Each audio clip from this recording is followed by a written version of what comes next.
In this video, we're breaking down how smart every Futurama character really is. Let's get started. First up is Zapp Brannigan. Zapp Brannigan stands as perhaps the most catastrophically incompetent character in Futurama's entire cast. His military rank of captain suggests authority and competence, but every action he takes demonstrates the opposite. Looking at his documented failures across multiple episodes reveals a pattern of incompetence so consistent it becomes almost impressive in its thoroughness. The clearest demonstration of Zapp's lack of intelligence comes from his complete inability to understand cause and effect. During the ribbon-cutting ceremony for Dupe's new headquarters, he faces a simple problem. He needs to cut a ribbon, but he's not physically present at the ceremony. His solution demonstrates catastrophic reasoning failures.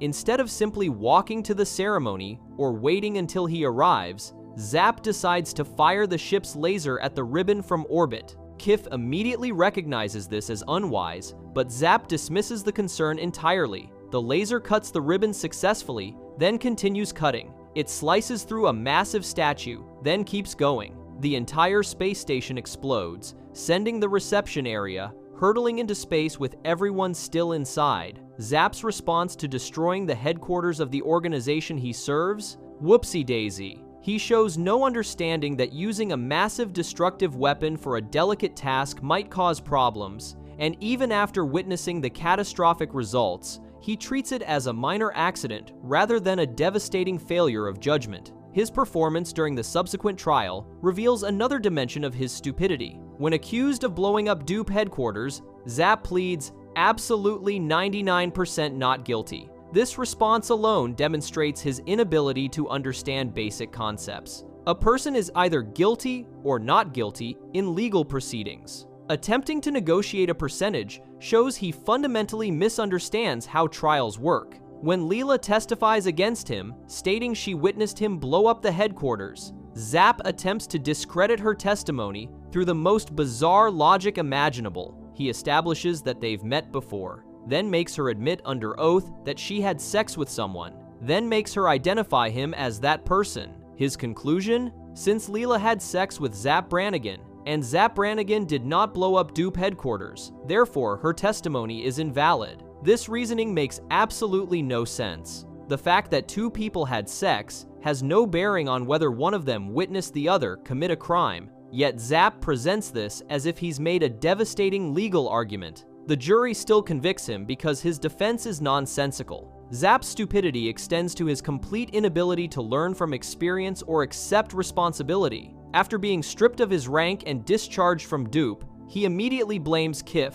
During his final statement to the court, he claims the destruction was mostly Kif's fault. This statement has no basis in reality. Zapp fired the laser. Zapp ignored Kif's warning. Zapp caused the explosion, yet somehow in Zapp's mind, his subordinate bears responsibility for his actions. This pattern continues throughout his interactions. When things go wrong, Zapp never considers that his decisions might be the problem. He maintains absolute confidence in his abilities, despite constant evidence that he possesses none. His tactical incompetence becomes even more apparent during the war with the Spheron bouncing balls. Zapp's battle plan consists of exactly one element: surprise. His method of achieving surprise? He drops all his soldiers through a trapdoor onto the planet's surface with no warning, no preparation, and no support. The soldiers land in a heap, confused and disoriented. This represents Zapp's entire understanding of military strategy. He believes that surprising his own troops somehow translates to surprising the enemy.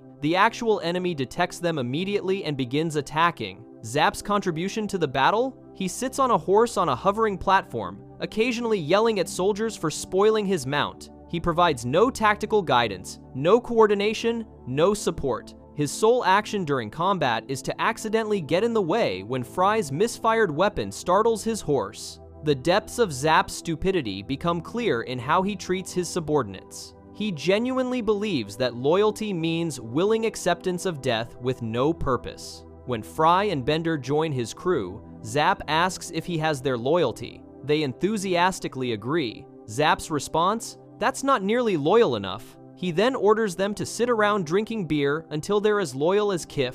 This reveals his conception of loyalty as blind obedience rather than dedication to shared goals or mutual respect. Later, when he devises a plan to attack the neutral planet, he presents it to Fry and Bender with complete confidence. The plan involves crashing the ship into the neutral planet's headquarters in a hellish firestorm from which no living thing can escape. Zap will escape using the only spacesuit aboard. Fry and Bender will die. When Fry asks if this plan will kill them, Zap responds as if this should have been obvious. Of course! What did you think I meant by loyalty? He genuinely believes that asking for loyalty obviously means asking people to die pointlessly for his personal glory. Zap's complete lack of tactical awareness extends to his inability to recognize even the most basic strategic realities. When ordered to negotiate peace with the Brain Balls, he plants a bomb inside Bender programmed to explode when Bender says his most commonly used word. Zap then sends Bender to negotiate with the enemy leaders. He apparently sees no problem with this plan.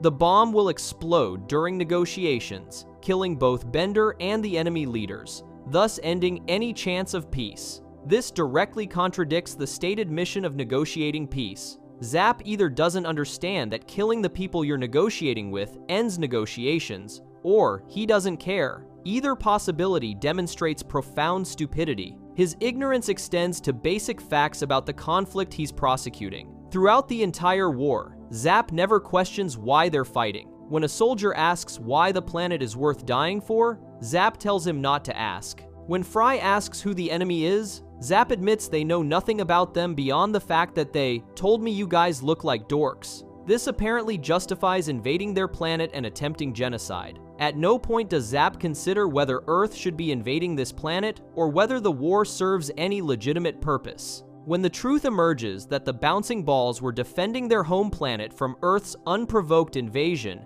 making Earth the aggressor, Zap shows no recognition of this moral complexity. His only response is to tell the balls to get the hell off my planet after they've surrendered their entire world. He remains convinced Earth was in the right despite being unambiguously the villain. Zap's interpersonal stupidity compounds his tactical failures. He consistently misreads social situations and emotional contexts. During training, he becomes attracted to Lee Lemon, not recognizing that this soldier is actually Leela in disguise. His failure to recognize Leela, despite having been intimate with her, demonstrates remarkable lack of observation. When he describes his feelings about Lemon to Kif, he says the young man fills me with hope and some other emotions that are weird and deeply confusing to me. Kif immediately recognizes the situation and responds with disgust, but Zap remains oblivious. He continues pursuing Lemon throughout training, making inappropriate comments and suggestions. When he finally discovers Lemon is Leela, his response is, "So it's you I've been attracted to. Oh God, I've never been so happy to be beaten up by a woman." He frames his failure to recognize her as somehow validating rather than embarrassing. His relationship with Kif provides constant evidence of Zap's stupidity. He treats Kif with contempt while simultaneously depending on him for even basic tasks. Zap orders Kif to raise Nixon's jar about nipple high during a conversation, showing his inability to conduct even simple interactions without assistance. He makes Kif scrub his back in the shower, fetch his belongings, and perform degrading personal tasks. When Kif makes a small error with a drink order, Zap plants the glass in the middle of Kif's forehead and makes him prepare a new one. Yet, despite this constant abuse, Zap never considers that Kif might resent him or that this treatment might affect Kif's performance. When Leela takes over as captain and treats Kif with basic respect and appreciation, Kif experiences this as revelatory. His statement, "This is the happiest day of my life," in response to simple acknowledgement of good work, reveals how abnormal Zap's treatment has been. Zap's stupidity manifests in his complete inability to assess situations accurately. When he takes over the Planet Express crew after losing his military position, he immediately identifies Leela as too strict and mean. His evidence? She makes the crew work and yells at them when they disobey orders. Zap presents himself as the superior captain because he only asks for complete loyalty, after which his crew can sit around all day drinking beer in their underpants. This comparison reveals Zap's fundamental misunderstanding of what leadership means. Leela assigns tasks because the ship needs deliveries completed to function as a business. Zap considers himself superior because he doesn't make his subordinates work, ignoring that military vessels exist to accomplish missions.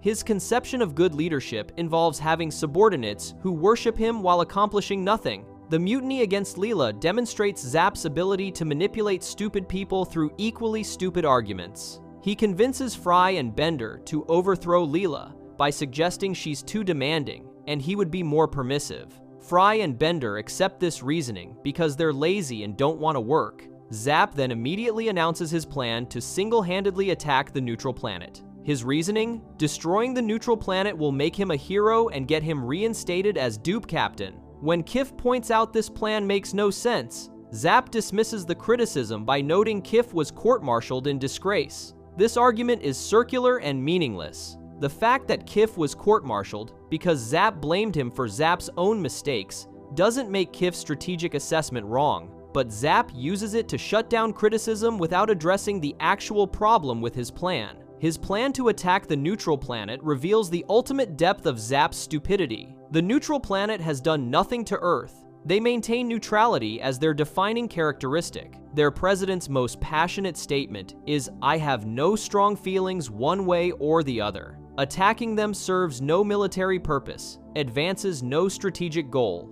and accomplishes nothing except potentially killing people. Zap frames this as an attack on our archenemy, the neutral planet, despite the neutrals never having demonstrated any hostility. When told to contact the neutral president with a message of peace, Zap's actual plan is to call the neutral president with a message of peace, then blast him. The message of peace serves only as a distraction for murder. This represents Zap's understanding of military strategy. Lie to create an opening, then attack with overwhelming force regardless of circumstances, purpose, or consequences. Zap's stupidity extends to self-care and basic competence. When the Planet Express crew delivers pillows to a high-gravity planet, Leela explicitly instructs them to use a hover dolly and deliver one pillow at a time because the gravity will make them extremely heavy. Zap, Fry, and Bender immediately decide to deliver all the pillows at once. The hover dolly breaks under the weight, stranding them with 40 150-pound pillows to carry by hand. Zap's contribution to this situation? His girdle breaks under the gravity, causing his huge flabby gut to spill out from under his shirt. He apparently wears a girdle to maintain his appearance but hasn't considered whether it will function under stress. When Leela confronts them about breaking the dolly, Zap asks if the company that made her bra also makes girdles because a friend of mine needs one. He's attempting to get girdle recommendations while being punished for incompetence. His complete lack of self-awareness becomes clear in how he presents himself. Zap constantly references his supposed heroism, tactical genius, and sexual prowess. He describes himself as having cat-like reflexes when explaining events to the court. He frames his cowardice as strategic thinking and his failures as unfortunate accidents. When describing the qualities of a good captain, he lists boldness, daring, and a velour uniform. Two of these three qualities are actual leadership traits. One is clothing preference. Zap apparently considers his uniform choice equivalent to courage and importance. His self-description to Congress includes being a bubbling crockpot of male hormones, presenting his testosterone as a credential. He shows no recognition that constant references to his virility might be inappropriate or that his actual performance contradicts his self-image. Zap's handling of the Bender bomb situation reveals his typical combination of overconfidence and incompetence. He implants a bomb in Bender, triggered by Bender's most commonly used word, then sends Bender to negotiate peace. The word that will trigger the bomb is ass. When circumstances force evacuation of the planet, Zap casually explains the bomb's nature to his subordinates, as if this were a reasonable plan. He selected Bender's most frequently used word as the trigger, apparently not considering that this makes the bomb likely to explode at any moment during negotiations. When Fry and Leela rush to save Bender, Zap makes no effort to help. When the crisis resolves and the balls surrender their planet, Zap takes credit for the victory, despite having contributed nothing and nearly caused catastrophic failure. Throughout both episodes, Zap demonstrates consistent patterns of stupidity. He makes decisions without considering consequences. He ignores expert advice from subordinates. He blames others for his mistakes. He misunderstands basic strategic principles. He treats military service as performance rather than duty. He values appearance over competence. He pursues personal glory regardless of cost to others. He maintains absolute confidence despite constant failure. Every situation he encounters becomes worse through his involvement. The only reason his stupidity hasn't caused more damage is that people around him work constantly to mitigate his decisions. Kif spends his entire service preventing or minimizing Zap's worst impulses. Leela saves the crew when Zap's plan to crash into the neutral planet nearly succeeds. Fry and Bender accidentally prevent the Bender bomb from causing genocide. Zap succeeds only when others compensate for his incompetence or when sheer luck intervenes. The terrifying aspect of Zap's stupidity is his authority. He holds rank in a major military organization. He commands ships and troops. He makes decisions affecting entire planets. His incompetence isn't harmless or contained. When he destroys Dupe headquarters, hundreds of people nearly die. When he prosecutes the war against Spheron 1, soldiers die in combat for no purpose beyond his ego. When he attempts to crash the ship into the neutral planet, he nearly kills his entire crew to achieve a meaningless military victory that would have started a war with neutral parties. The organization keeps promoting him and giving him authority, despite overwhelming evidence of his unfitness. This suggests either the organization is equally incompetent or they simply don't care about the consequences of his actions. Zap Brannigan represents stupidity as danger. His confidence masks complete incompetence.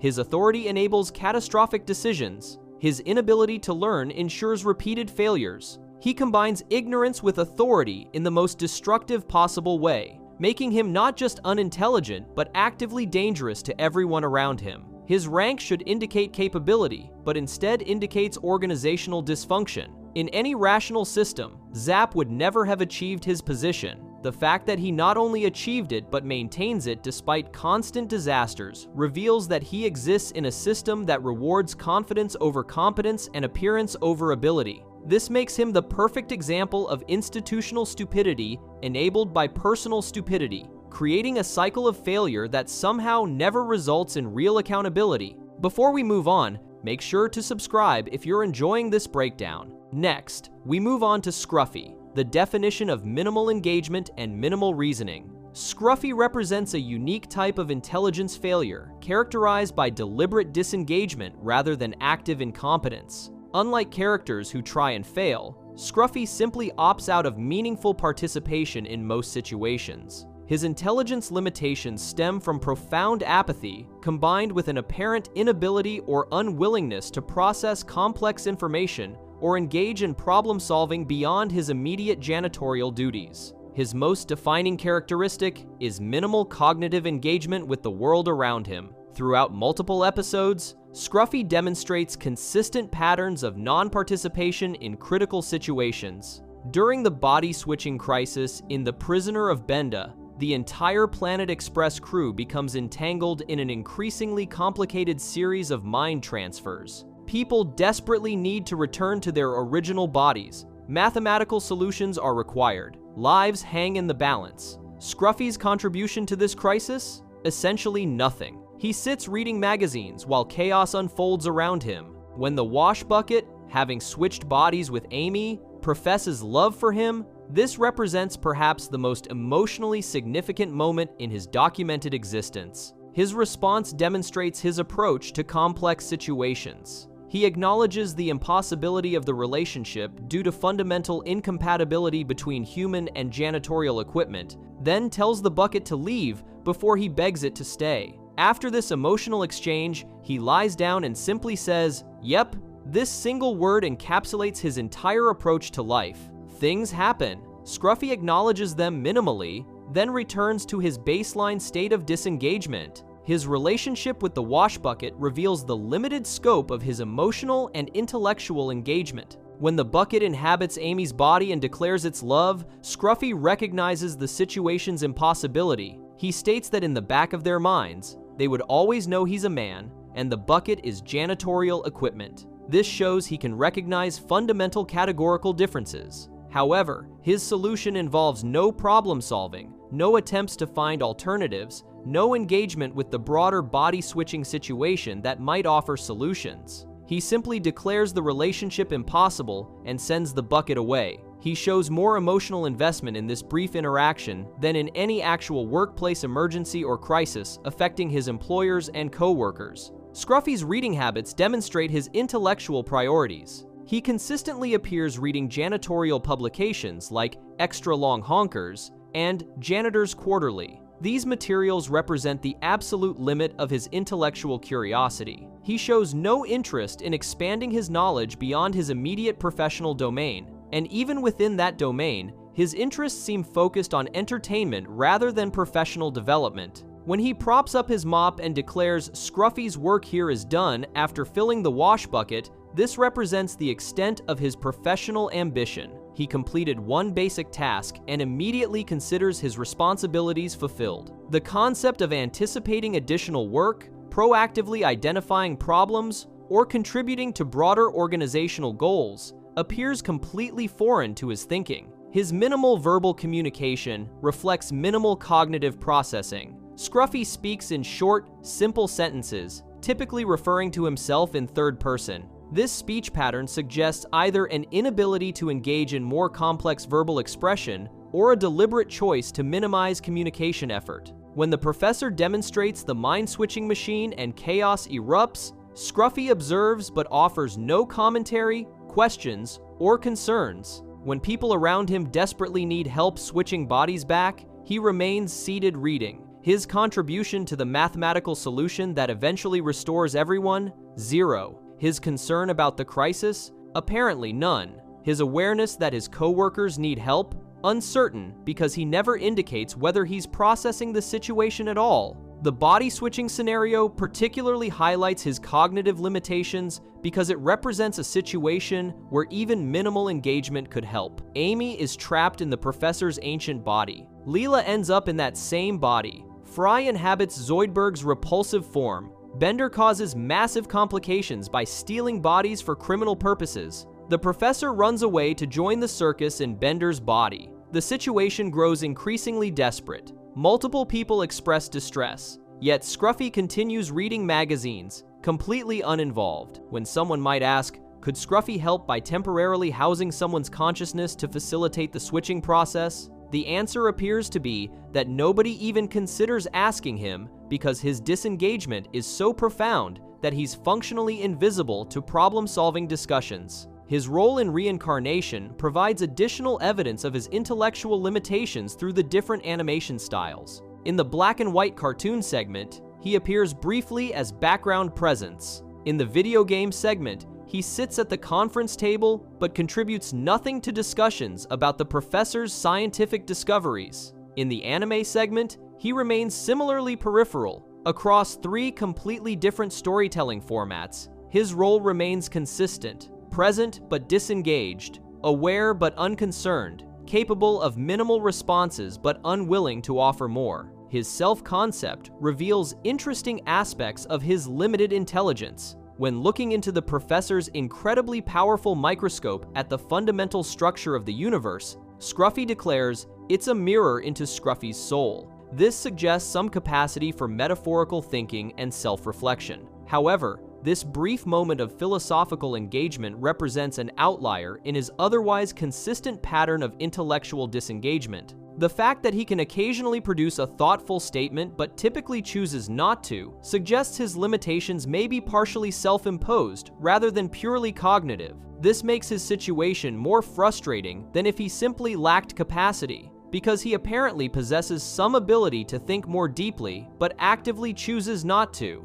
His professional competence within his limited domain shows he's not completely incompetent. He fills wash buckets, he mops floors, he understands his janitorial duties and performs them adequately. This demonstrates he can learn and execute basic tasks. However, his intelligence failure manifests in his complete inability or unwillingness to apply even basic reasoning to situations outside his immediate job description. When the company faces existential threats, when co-workers need help, when opportunities arise to contribute meaningfully, Scruffy defaults to disengagement. His intelligence operates within an extremely narrow band, and he shows no interest in expanding that band. The wash bucket romance represents perhaps the most complex situation Scruffy navigates, and even there his approach demonstrates limited reasoning. When confronted with the bucket, professing love while inhabiting Amy's body, Scruffy could potentially reason this situation arose from the body-switching machine.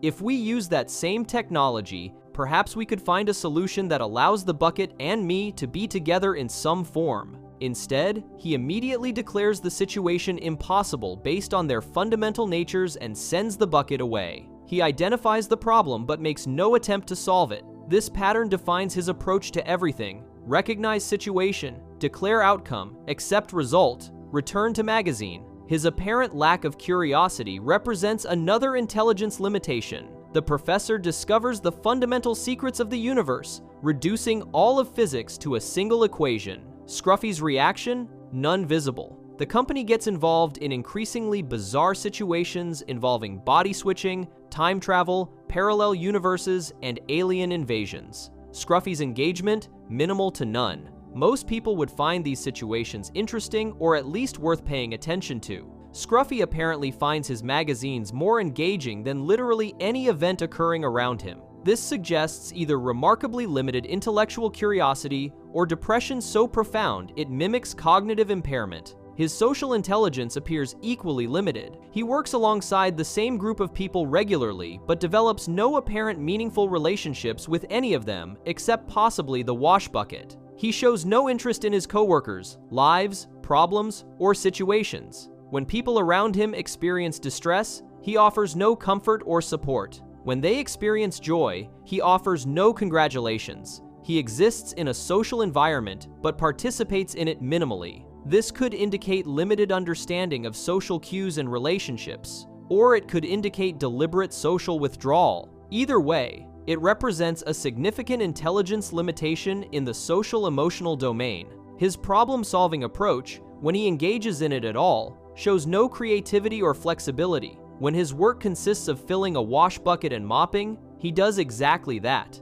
He apparently never considers whether additional cleaning might be needed, whether preventive maintenance could help, or whether he could contribute to the workplace in other ways. His job description defines the absolute limits of his engagement. This rigid thinking prevents him from adapting to new situations or finding creative solutions to problems. When the wash bucket develops consciousness and emotions, Scruffy treats this as a simple categorical impossibility rather than an unprecedented situation that might require novel thinking. His emotional range appears extremely limited. He expresses brief sadness when sending the wash bucket away, demonstrated by lying down and crying for a moment before returning to his neutral state. This suggests he can experience emotions, but either suppresses them quickly or lacks the emotional depth to sustain feelings. His characteristic response to nearly everything is, "Yep," a word that can indicate agreement, acknowledgement, or simply minimal engagement. He uses it in contexts ranging from mundane to extraordinary, suggesting he processes all situations with equal minimal emotional investment. His failure to engage with opportunities for growth or learning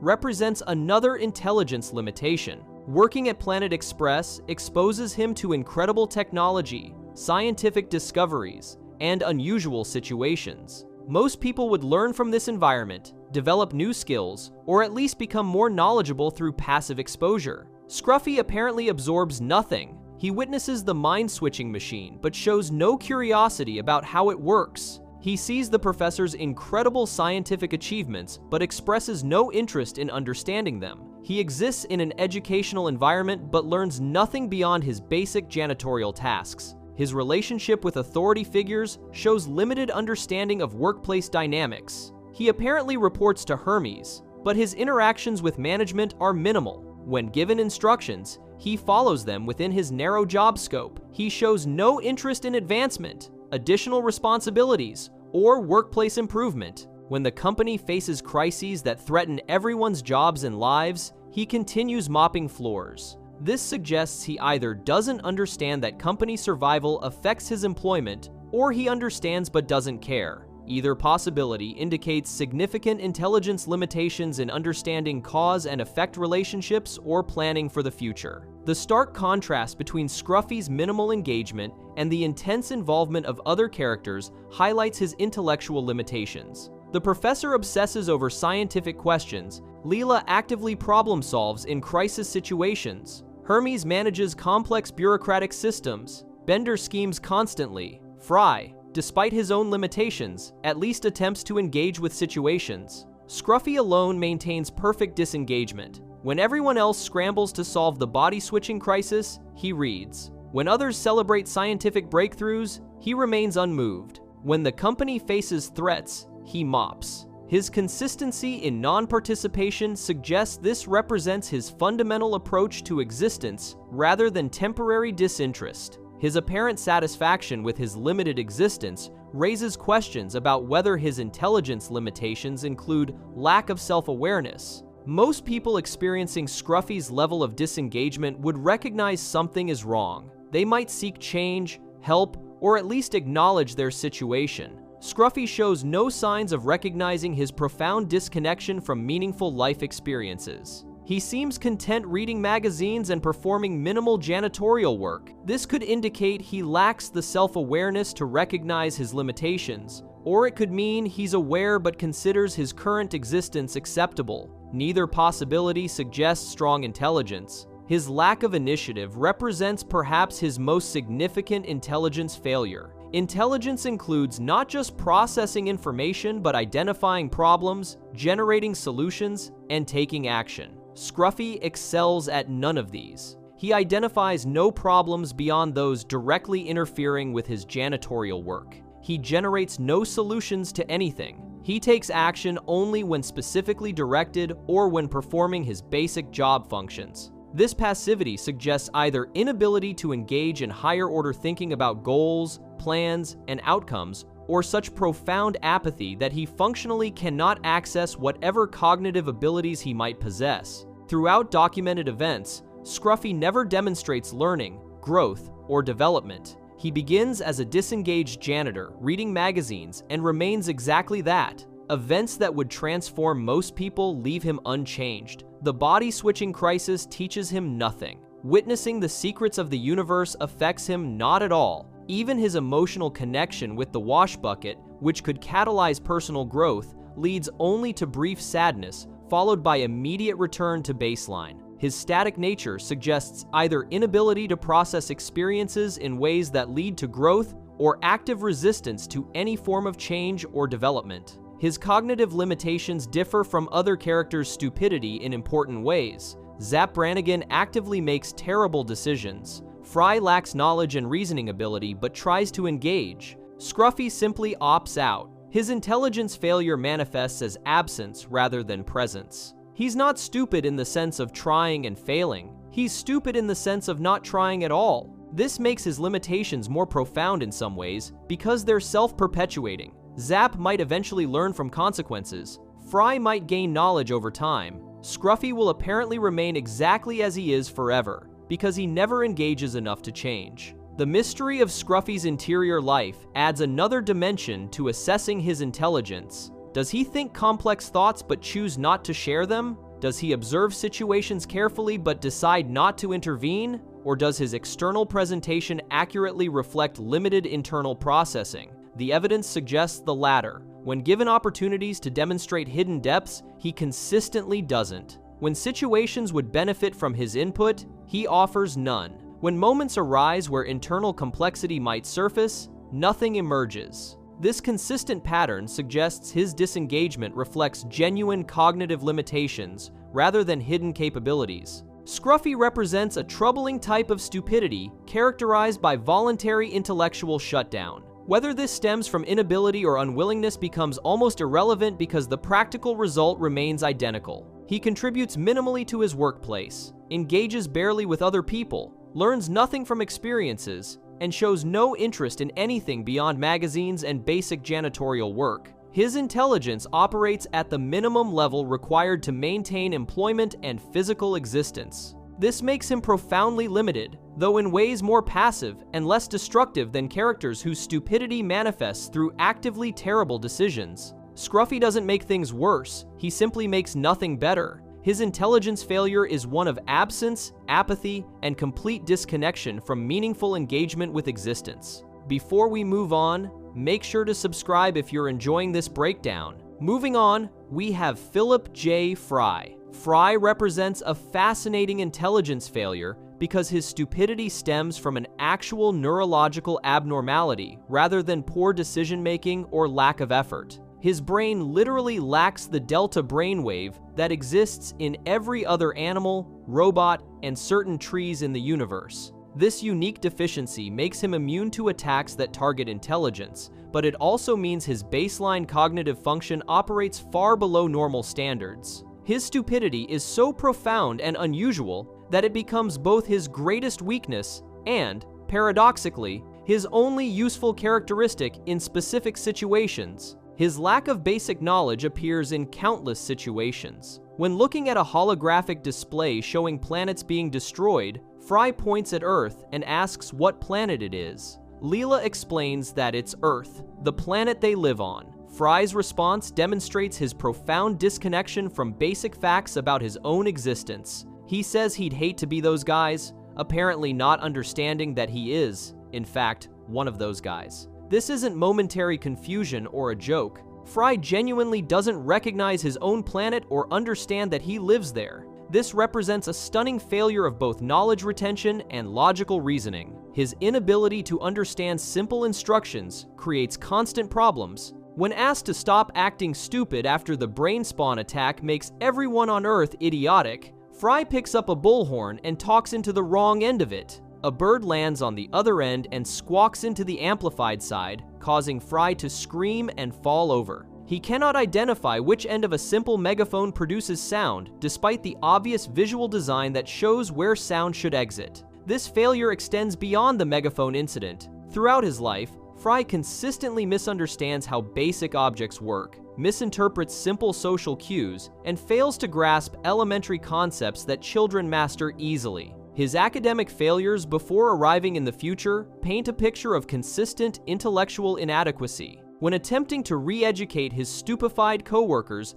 Fry sets up a classroom and tries teaching them about US presidents. He shows them George Washington's head in a jar and asks who their first president was. Amy says, Bender guesses a pickle jar, and Washington himself guesses Thomas Jefferson. The fact that Fry positions himself as the teacher in this scenario reveals his lack of self-awareness about his own intelligence level. He's teaching people who have been rendered stupid by alien brains, and they're still struggling with his instruction because Fry himself barely understands the material. His problem-solving abilities range from non-existent to counterproductive. When eating a sandwich from a truck stop bathroom, he dismisses concerns by asking what's the worst that could happen. After taking a bite, the sandwich tastes so terrible he describes it as like a party in my mouth and everyone's throwing up. This demonstrates his complete inability to assess risk or make reasonable predictions. Any person with basic reasoning skills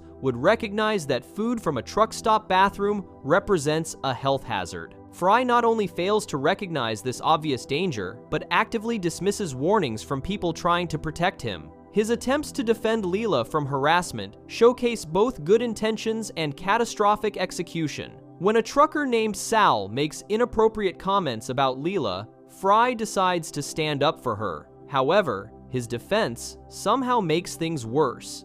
He tells Sal that Leela does not look good for a truck stop chick, accidentally insulting her while trying to defend her. When Sal says she doesn't have enough meat, Fry argues that she does have enough meat, that she's loaded with meat, that she has more meat than a cow. He thinks he's defending Leela, but he's actually agreeing with and amplifying the objectification she was experiencing. Leela has to physically remove him from the situation by pulling him away by his hair. The truckers laugh at how badly Fry bungled his attempted defense. The worm situation reveals the true extent of Fry's baseline stupidity through contrast. When parasitic worms from the egg salad sandwich take up residence in his body, they begin improving his physical and mental capabilities. They repair his tissues, strengthen his muscles, and most dramatically, enhance his brain function. The worms double his thinking power. Hermes notes that soon Fry will be smarter than Cher, setting an extremely low bar for improvement.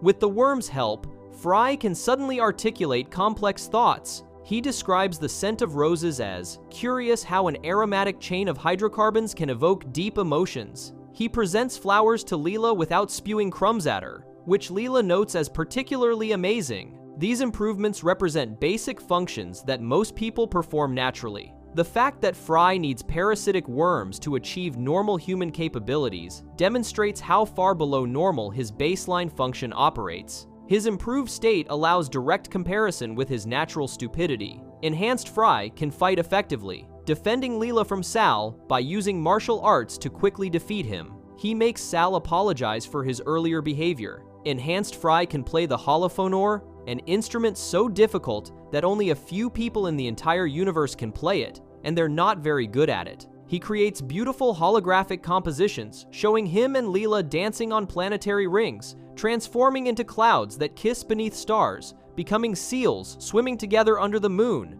and emerging from a pearl on a beach. This performance is sophisticated, romantic, and technically masterful. It represents capabilities so far beyond normal Fry that they seem impossible for the same person. When Fry removes the worms to discover whether Leela loves him or the improved version of him, his return to baseline stupidity is immediate and dramatic. He attempts to play the holophonor again and produces terrible, creepy music. Instead of romantic imagery, he creates the head of Frankenstein's monster that groans and screams. He explains that he got nervous and started thinking about neck bolts. He accidentally knocks over a vase with his holophonor and gets excited about watching it break, making smashing noises to describe it. His attempt to comfort Leela backfires when he mentions that his super back rub technique is the same one he used on Amy when they were dating. Every action he takes demonstrates the vast gulf between enhanced Fry and natural Fry. His unique brain structure provides the only documented case where his stupidity becomes useful.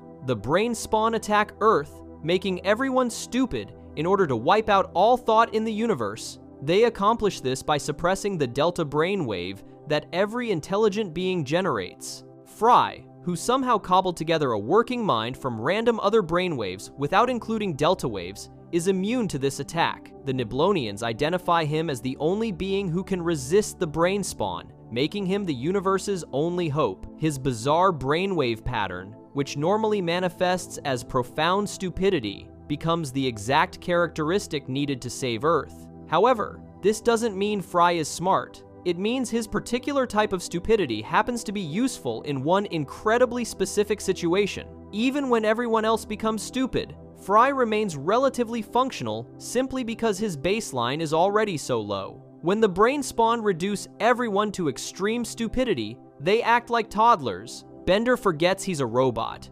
Farnsworth puts his head between Newton's cradle balls repeatedly. Zoidberg wants balloons and to go outside. Hermes thinks he's invisible because he holds wood in front of his face. Amy suggests buying internet stock, and Zoidberg wants to buy on margin. Fry, meanwhile, continues operating at approximately his normal level. The attack that devastates everyone else barely affects him because there's not much intelligence to suppress. This isn't a compliment. This means Fry's natural state resembles what happens to other people when their brains are attacked by aliens, specifically designed to eliminate thought. His confrontation with the big brain demonstrates both his immunity and his limitations. When Fry enters the library, where the big brain is absorbing human knowledge, the brain attempts to use its stupefaction field on him. The brain expresses surprise that the field has no effect on Fry's ability to think. Fry declares he'll kick the brain's ass, and the brain points out they evolved beyond the need for asses. Fry then realizes that thinking actually hurts the brain. He tries to think of ways to use this advantage but struggles to think of anything. He asks Leela for a topic and she can only say, "Duh,"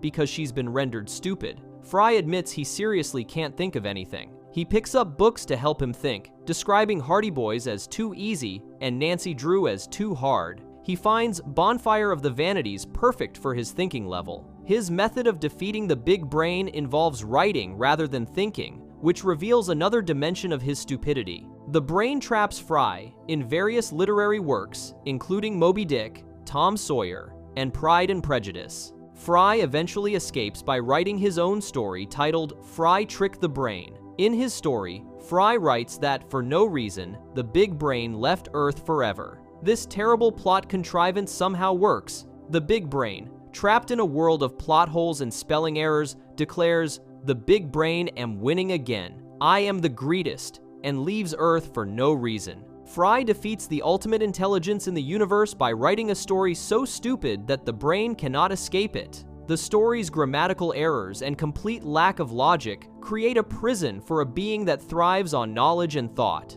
His inability to learn from experience represents another crucial aspect of his stupidity. After the worm incident, Fry possesses direct evidence that egg salad sandwiches from truck stop bathrooms cause problems, yet nothing suggests he would avoid them in the future. When trying to settle his stomach with coffee, he's setting up the same pattern of poor dietary choices that created the worm situation. His inability to connect, cause, and effect means he repeats mistakes constantly. When the boiler explodes due to Fry and Bender's incompetent repair work, Fry shows no recognition that their actions caused the explosion. A lead pipe impales him completely through his body, and he describes it as hurting a little.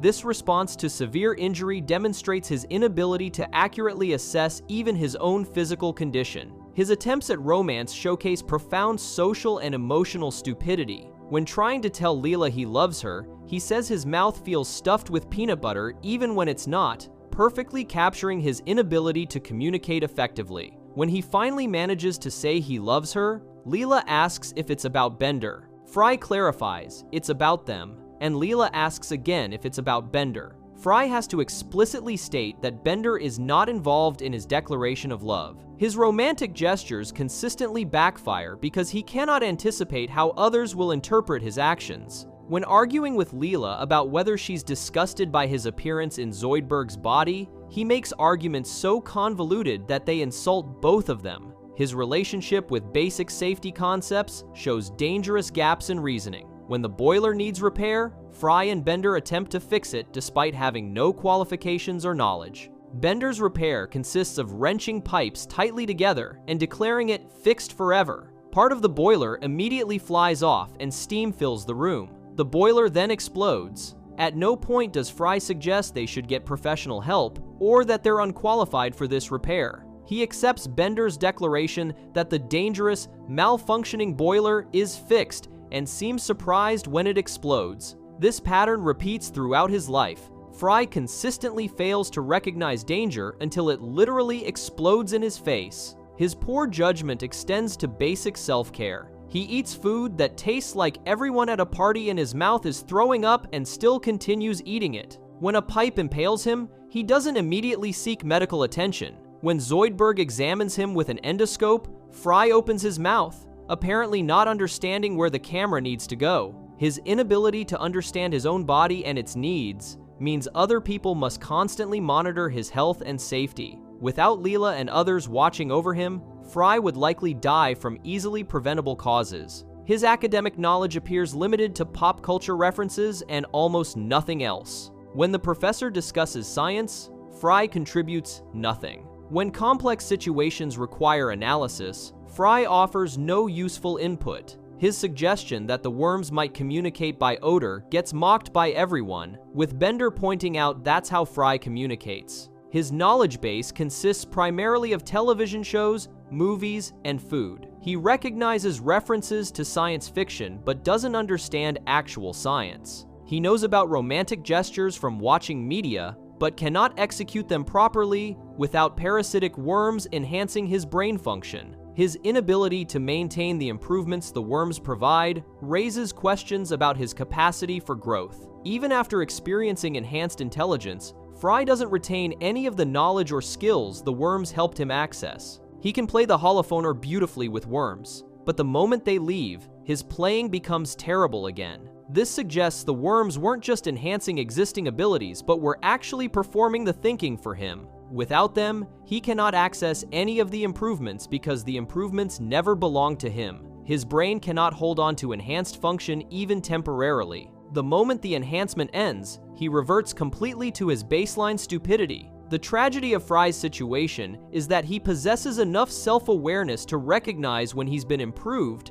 but not enough intelligence to maintain those improvements or learn from them. He knows the worms made him better. He knows Leela loved the improved version of him. He knows he cannot be that person naturally. This creates suffering that a truly stupid person might not experience. Someone with no self-awareness would not recognize their limitations. Fry exists in the painful middle ground where he understands he's inadequate but lacks the capacity to change. His employment at Planet Express raises serious questions about safety and liability. Fry works as a delivery boy, responsible for transporting valuable and sometimes dangerous cargo across the universe. He cannot recognize his own planet. He cannot assess risk. He cannot follow basic instructions consistently. He makes impulsive decisions that endanger himself and others. Any reasonable evaluation would conclude that Fry is unqualified for virtually any job requiring independent judgment. Yet he continues working because the professor apparently has no standards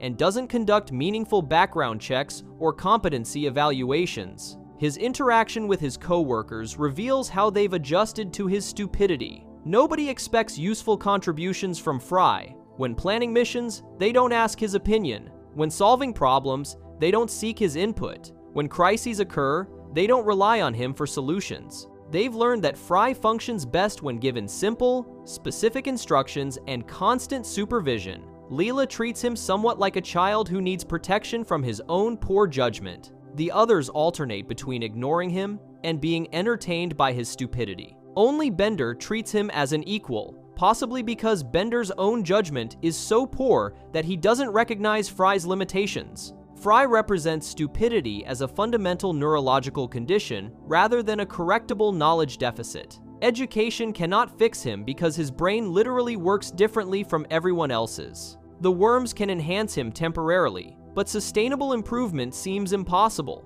His missing delta brainwave represents a permanent cognitive disability that prevents him from functioning at normal levels. This makes him simultaneously the universe's greatest liability and, in one specific situation, its only hope. His stupidity is so complete and so unusual that it becomes the defining characteristic of his existence, shaping every interaction, relationship, and outcome in his life. Before we move on, make sure to subscribe if you're enjoying this breakdown. Moving on to Dr. John Zoidberg. Zoidberg represents a unique type of intelligence failure where extreme competence in one narrow domain creates false confidence that extends to areas where he possesses no skill whatsoever. He is a brilliant surgeon and physician for his own species, the Decapodians. When working with alien biology, similar to his own, he demonstrates genuine expertise. However, when treating humans, he becomes catastrophically incompetent, causing injuries far worse than the original problems he was supposed to fix. His inability to recognize the limits of his knowledge makes him dangerous, rather than merely useless. His medical incompetence with humans creates a trail of disaster throughout his career at Planet Express.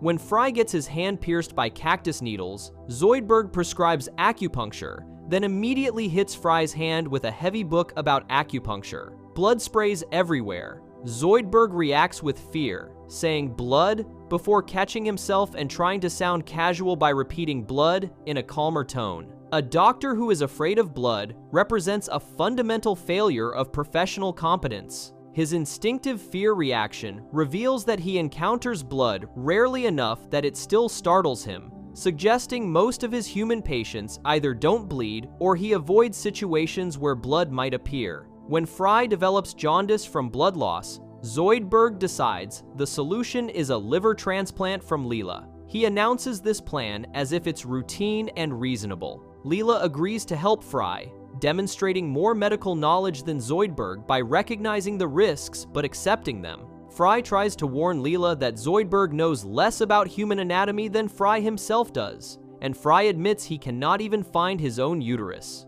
This statement is doubly alarming because Fry is male and should not have a uterus, and because he's comparing Zoidberg's knowledge unfavorably to his own complete ignorance. Zoidberg begins the procedure with a buzzsaw, yelling over the noise that Leela may feel a slight sawing. His choice of tool and casual attitude about sawing into a living person demonstrates his complete lack of understanding about human surgery. The surgery goes wrong immediately. Zoidberg accidentally saws Leela completely in half, separating her upper body from her lower body. This is not a minor surgical error. This represents the most catastrophic possible failure of a liver transplant. The liver is an internal organ that requires careful incision and extraction. Somehow, Zoidberg's attempt to reach Leela's liver resulted in cutting entirely through her spine and separating her body into two pieces. When Leela complains about this, stating that it was not unavoidable and that he should have stopped cutting her spine when she yelled, "Stop!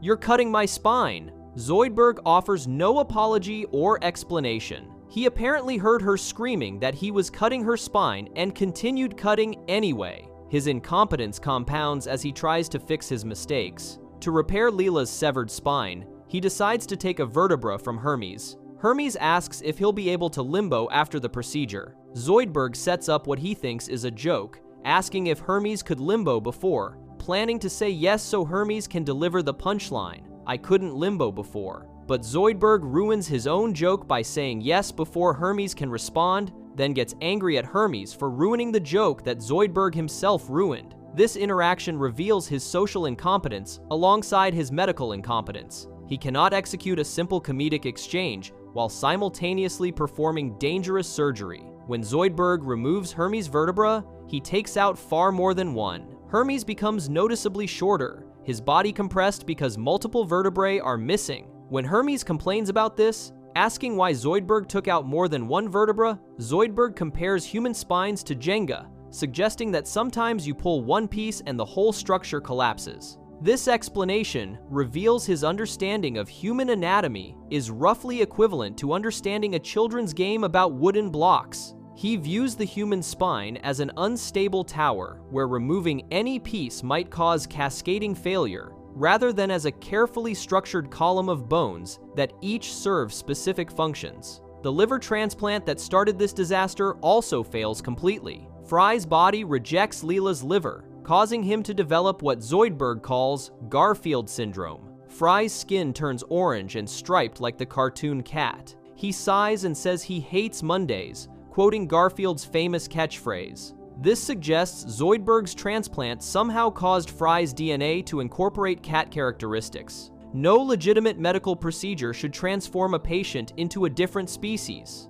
Later, Fry's condition worsens into Muppet gangrene, turning him green and fuzzy. Eventually, he becomes Smurf-colored, small and blue. Zoidberg's single failed liver transplant causes Fry to progressively transform through multiple fictional character appearances. When the crew finally seeks help from a real doctor, the doctor examines them and asks what kind of gruesome shark attack could cause such injuries. Leela corrects him, explaining it was an awful, incompetent doctor. The real doctor responds that the perpetrator must have been a total Zoidberg. This reveals that within the medical community, Zoidberg's name has become synonymous with catastrophic incompetence. Doctors use Zoidberg as shorthand for the worst possible medical care. When they clarify that it actually was Zoidberg who injured them, the doctor believes them immediately. His reputation precedes him.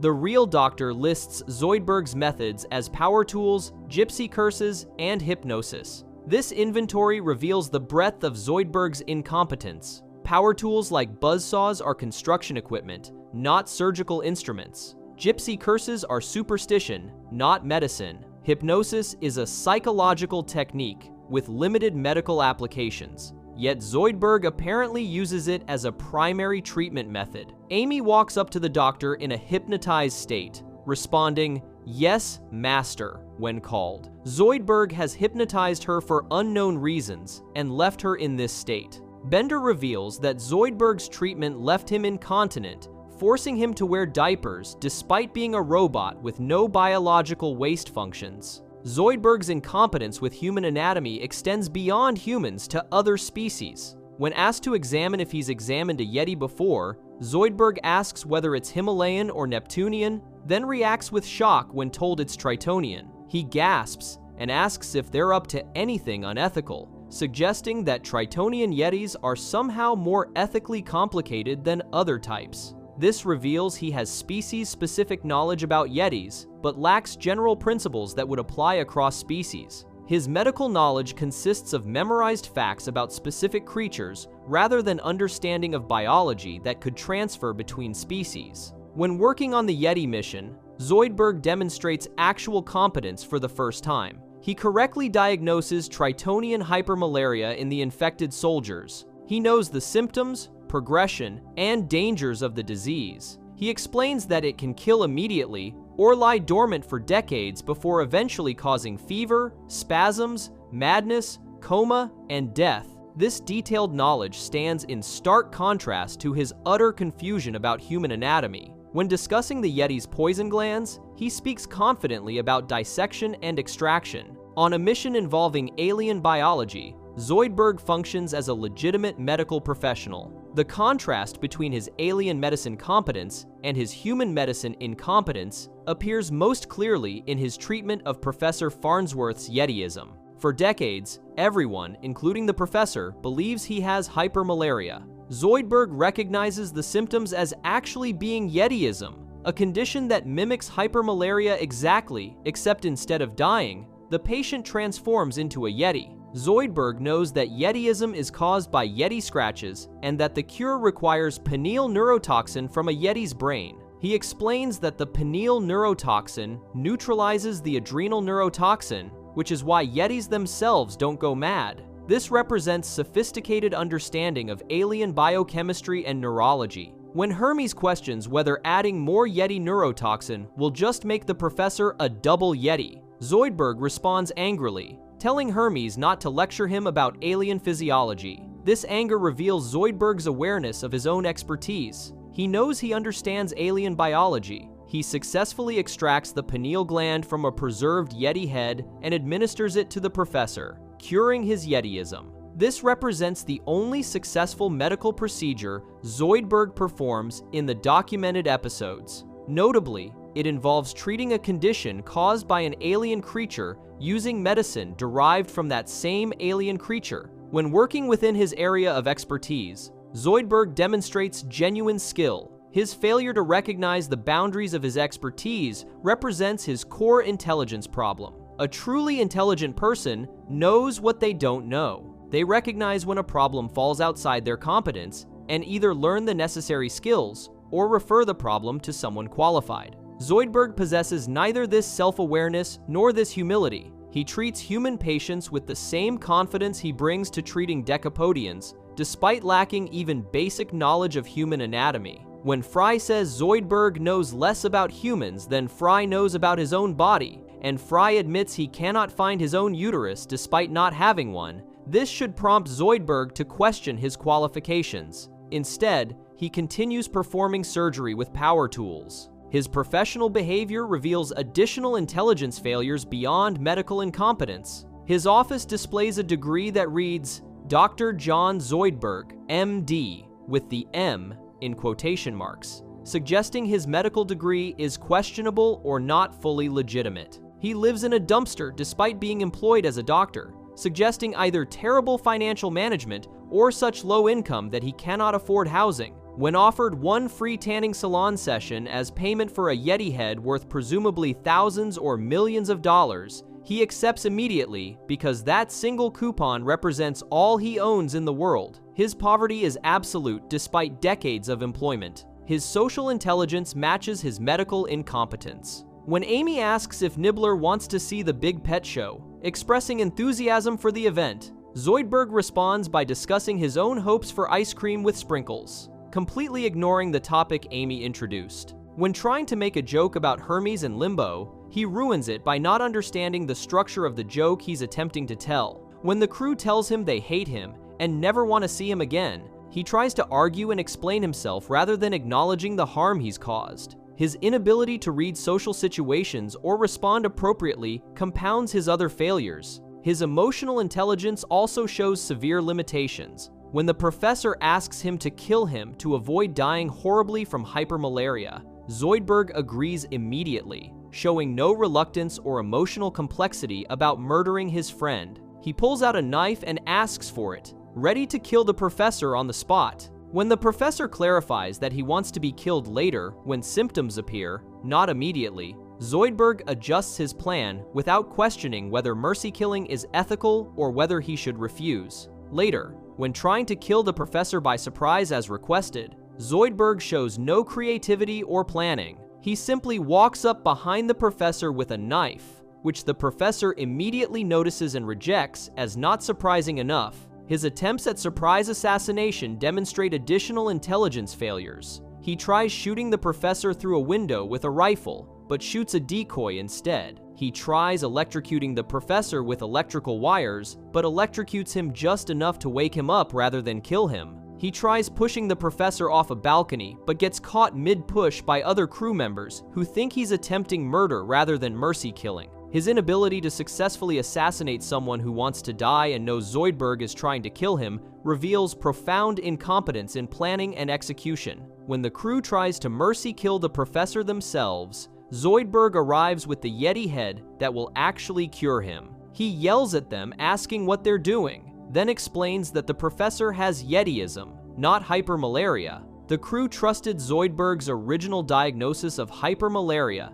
enough to accept it for decades, but they didn't trust him enough to let him perform the mercy killing, instead building an elaborate Rube Goldberg death machine to share guilt equally. This reveals how completely the crew understands Zoidberg's incompetence. They trust his diagnosis when it requires no action, but they don't trust him to perform any actual medical procedure, even one as simple as killing someone. His alien medicine expertise raises questions about why he works as a general practitioner for humans rather than specializing in alien medicine where he has actual skills. The answer appears to be that he's unaware of his own limitations. He believes he's a good doctor for all species. When people call him incompetent, he seems genuinely confused and hurt. He describes himself as trying to help, as if his intentions justify his results. When accused of being a terrible doctor, he responds defensively rather than acknowledging his failures. This lack of self-awareness prevents him from pursuing the career path where he might actually succeed. His poverty, despite employment, raises additional questions about his intelligence. He receives a salary as staff doctor at Planet Express. He should be able to afford basic housing. Instead,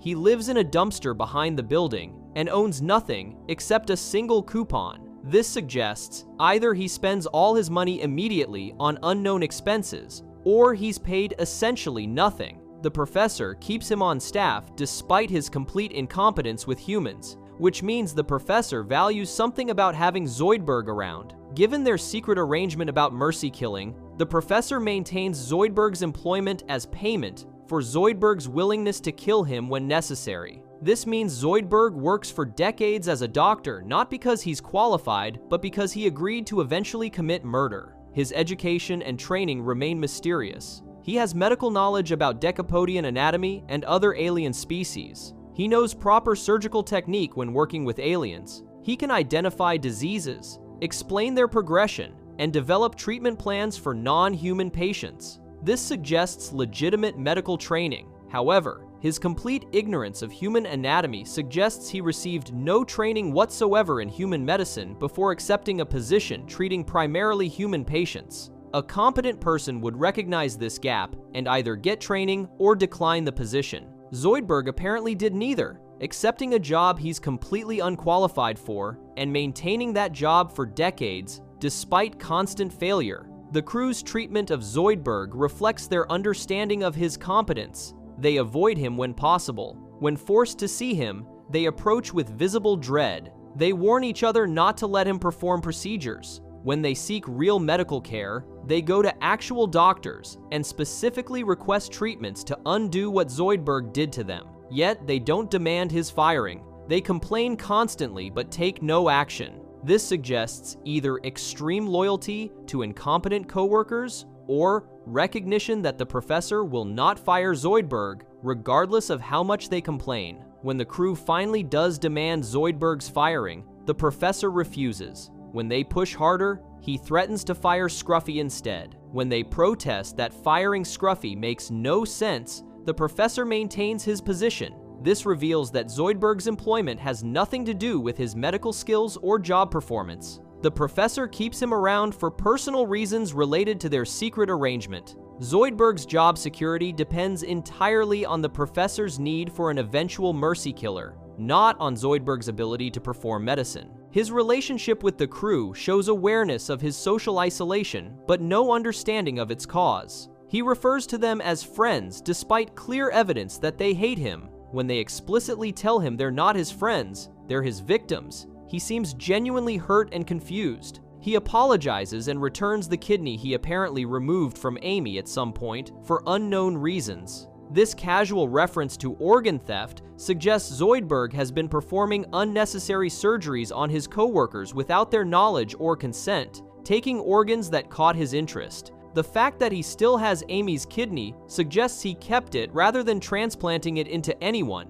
meaning he stole her organ for no medical purpose whatsoever. His total lack of friends despite decades on Earth reveals his inability to form relationships. The professor is the only person who tolerates him, and that's due to their arrangement rather than genuine friendship. Zoidberg perceives their relationship as friendship, describing the professor as his friend and showing loyalty by staying with him. However, the professor maintains the relationship transactionally. He keeps Zoidberg employed, so Zoidberg will eventually kill him. This arrangement shows the professor has so little faith in Zoidberg's medical abilities that he assumes Zoidberg cannot save him from hypermalaria or Yetiism, only kill him to end suffering. The fact that Zoidberg ultimately does save him surprises everyone, including Zoidberg himself. Zoidberg represents intelligence failure through misapplied expertise. He possesses genuine medical knowledge and surgical skill for his own species and related aliens. This success creates confidence that extends beyond its proper domain. He assumes his alien medicine expertise translates to human medicine without recognizing the vast differences in anatomy, physiology, and treatment protocols. His inability to perceive these differences makes him dangerous rather than merely incompetent. A doctor who knows nothing could at least recognize their ignorance and avoid treating patients. Zoidberg knows enough to believe he's qualified, while knowing too little to actually help anyone. This combination of partial knowledge and complete confidence creates the worst possible outcome for his human patients, who receive aggressive treatment from someone fundamentally unqualified to provide it. Before we move on, make sure to subscribe if you're enjoying this breakdown. Moving on, we have Amy Wong.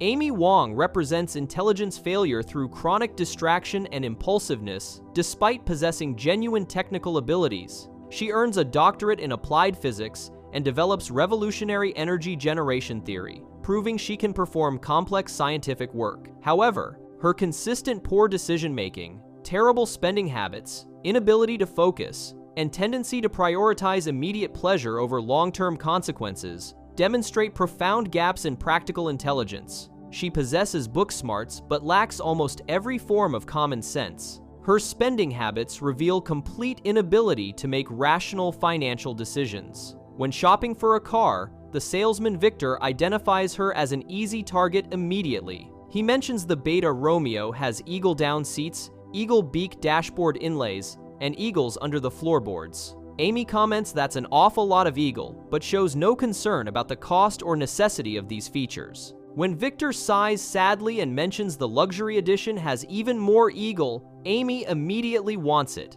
She cannot resist the simple manipulation of implying she's missing out on something better. The negotiation demonstrates her complete misunderstanding of basic transactions. Leela tries to establish that the sticker price is $55,000, but they'll only go as high as a lower amount. Before Leela can name a figure, Amy interrupts and offers $60,000. Leela sighs at this obvious mistake. Amy apparently thinks car buying works like an auction where you bid up from the starting price. When Leela explains you don't go up from the sticker price, Amy responds that she thought it was an auction. This reveals she engaged in a major financial transaction without understanding the basic rules of how that transaction works. Victor goes to consult his manager, and through the office window, Amy and Leela can see both men dancing with joy at finding such an easy mark. When Victor returns, claiming his manager is not too happy, Amy apologizes and offers $80,000. The manager's head explodes from excitement at this absurd overpayment.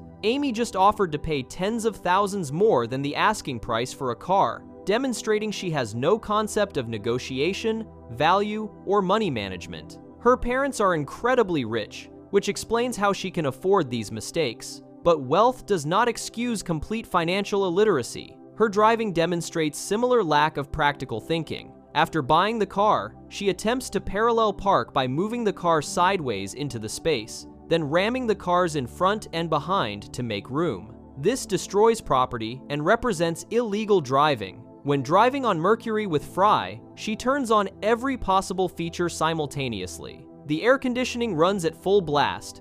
Fry gets cold, so he turns on the heater, also at full blast. Amy suggests icy margaritas, so they run the blender. Fry wants Pop-Tarts, so they use the toaster on maximum setting. Amy hits the fuel guzzler button to accelerate. Every one of these actions drains the fuel supply, and they run out of gas in the middle of Mercury's surface, 4,750 miles from the only gas station in either direction. Her response to running out of fuel shows more poor planning. She calls for roadside assistance, which will take a couple hours to arrive. During this wait on Mercury, where the temperature reaches boiling lead, she and Fry become intimate. When the recovery truck arrives, the driver sees the steamed-up windows and assumes they're having sex. He laughs, rubs off the condensation to look inside, and sees them playing cards. Later, when he's towing them, Amy asks Fry if he wants to do it, and they finally do have sex during the tow. Her decision to become sexually involved with a coworker shows no consideration of potential complications or professional consequences.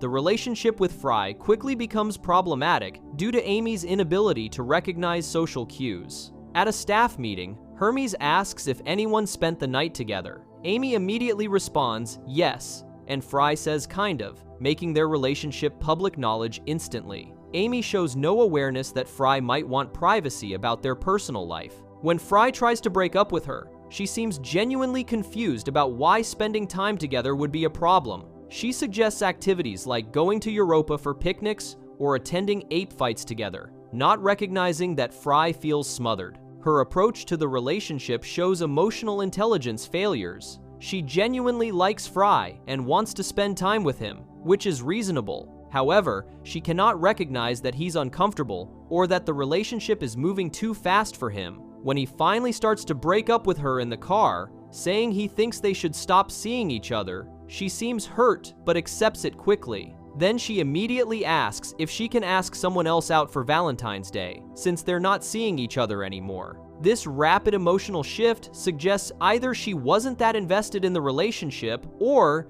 she processes emotions in unusual ways. The car crash that grafts Fry's head onto her shoulder represents the most literal demonstration of being stuck with someone. Zoidberg's emergency surgery places Fry's head on Amy's left shoulder, making them physically connected. Amy's response is to cheerfully tell Fry they'll be spending a lot more time together, seemingly not bothered by having someone else's head attached to her body. When Fry tries to maintain boundaries by saying he'll try not to interfere with her life too much, she picks her nose and he has to point out that he controls that arm. Her casual acceptance of this bizarre situation suggests either remarkable adaptability or failure to grasp how abnormal their situation is. While physically connected, Amy continues pursuing romantic interests despite having Fry's head attached to her. She makes Valentine's plans with someone named Gary and gets ready for the date while Fry watches and comments. She shaves her legs, which Fry questions, asking if she expects something to happen. She applies makeup, which Fry mistakes for deodorant,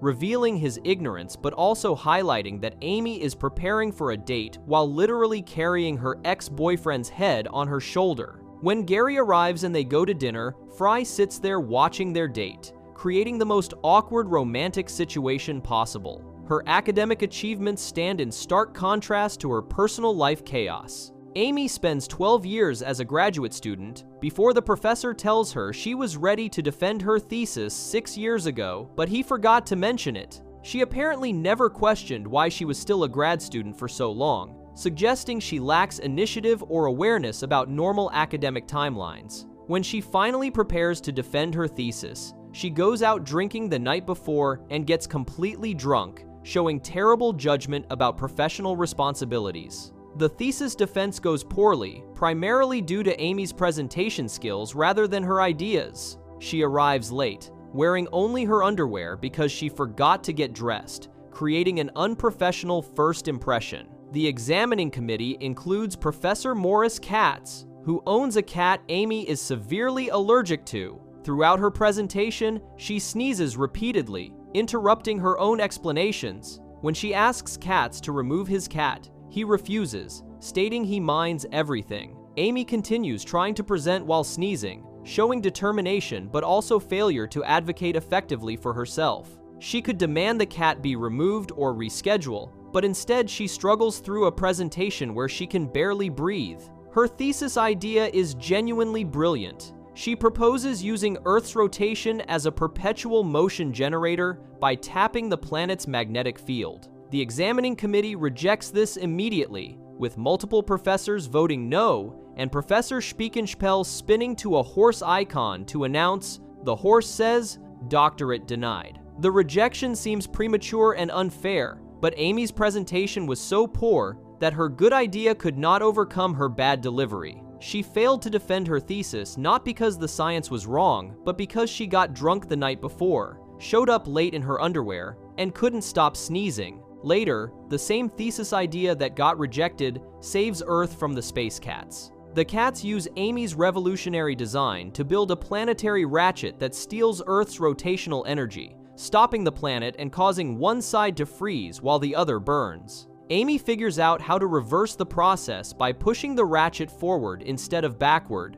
restarting Earth's rotation in the opposite direction. The professor tells her she's done well, and her doctoral committee agrees to award her degree. This proves her thesis was correct and revolutionary, but she initially failed because she couldn't present it professionally. Her inability to focus appears throughout her life. When supposed to be collecting data for her thesis work, she complains about Leela dumping Nibbler's litter box because it affects her measurements. She states she's presenting her thesis tomorrow and has barely had time to prepare. The professor tells her she was ready 6 years ago, which means she's been collecting data and claiming she needs more time for 6 years beyond when she was actually ready. This suggests either perfectionism or procrastination, both of which indicate poor time management. Her impulsiveness creates problems constantly. When invited to go car shopping, she agrees immediately, despite having no apparent need for a car. When Victor manipulates her into buying the luxury edition, she agrees immediately. When the professor suggests she relax before her defense, she interprets this as permission to go out drinking. When Fry becomes available again after their breakup,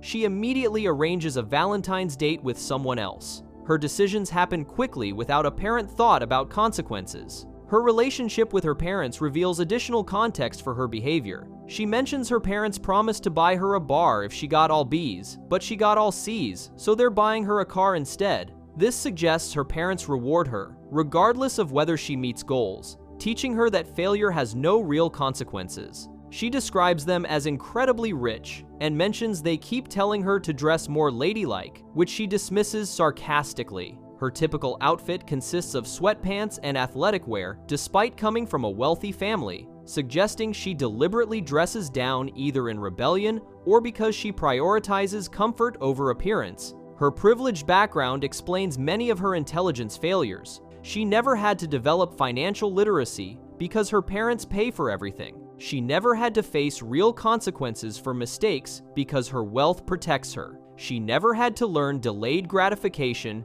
because she can have whatever she wants immediately. Her intelligence developed academically through her doctorate work, but remained stunted in practical domains because she never needed those skills. This makes her a particular type of intelligent person whose intelligence is narrow and context-dependent. Her social awareness shows major gaps. When the staff meeting discusses her relationship with Fry, everyone has opinions. Bender congratulates Fry on getting a girlfriend who is rich and probably has other characteristics, making clear that her wealth is her primary notable feature. Leela objects that romance is not about money, and Bender points out that Zoidberg is desperately poor and miserably lonely, implying poverty causes loneliness. Amy seems oblivious to how others perceive her, showing no reaction to being reduced to her bank account or having her relationship discussed by the entire staff. Her problem-solving abilities are situational. When faced with the academic problem of restarting Earth's rotation,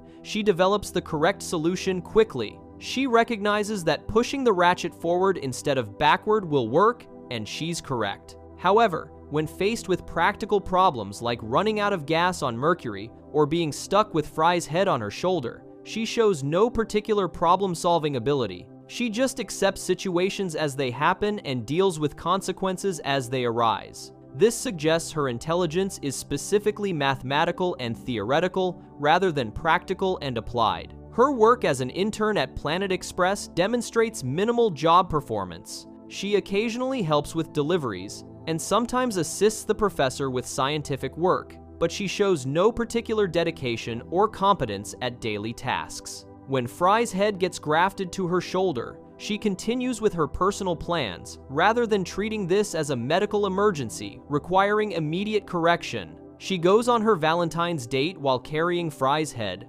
suggesting work and personal life boundaries are completely blurred for her. Her physical coordination is terrible. She cannot parallel park. She crashes her car on Europa despite the planet being mostly flat ice. When Zoidberg takes the wheel and pulls it off entirely, she was responsible for putting someone with no driving knowledge in control of the vehicle. Her decision-making while driving includes turning on every power-draining feature simultaneously and hitting the fuel guzzler button when already low on gas. She treats her car like a toy rather than a dangerous machine requiring careful operation. Her hygiene and personal care show similar carelessness. Fry asks why she always dresses like she's doing laundry, wearing sweatpants and casual clothes constantly. She explains her parents want her to dress more ladylike, but she rejects this. While rejecting parental pressure is reasonable, her choice to dress sloppily for professional situations suggests she does not understand or care about professional norms. When preparing for her thesis defense, she gets drunk and arrives in underwear, showing complete failure to prepare appropriately for the most important academic moment of her career.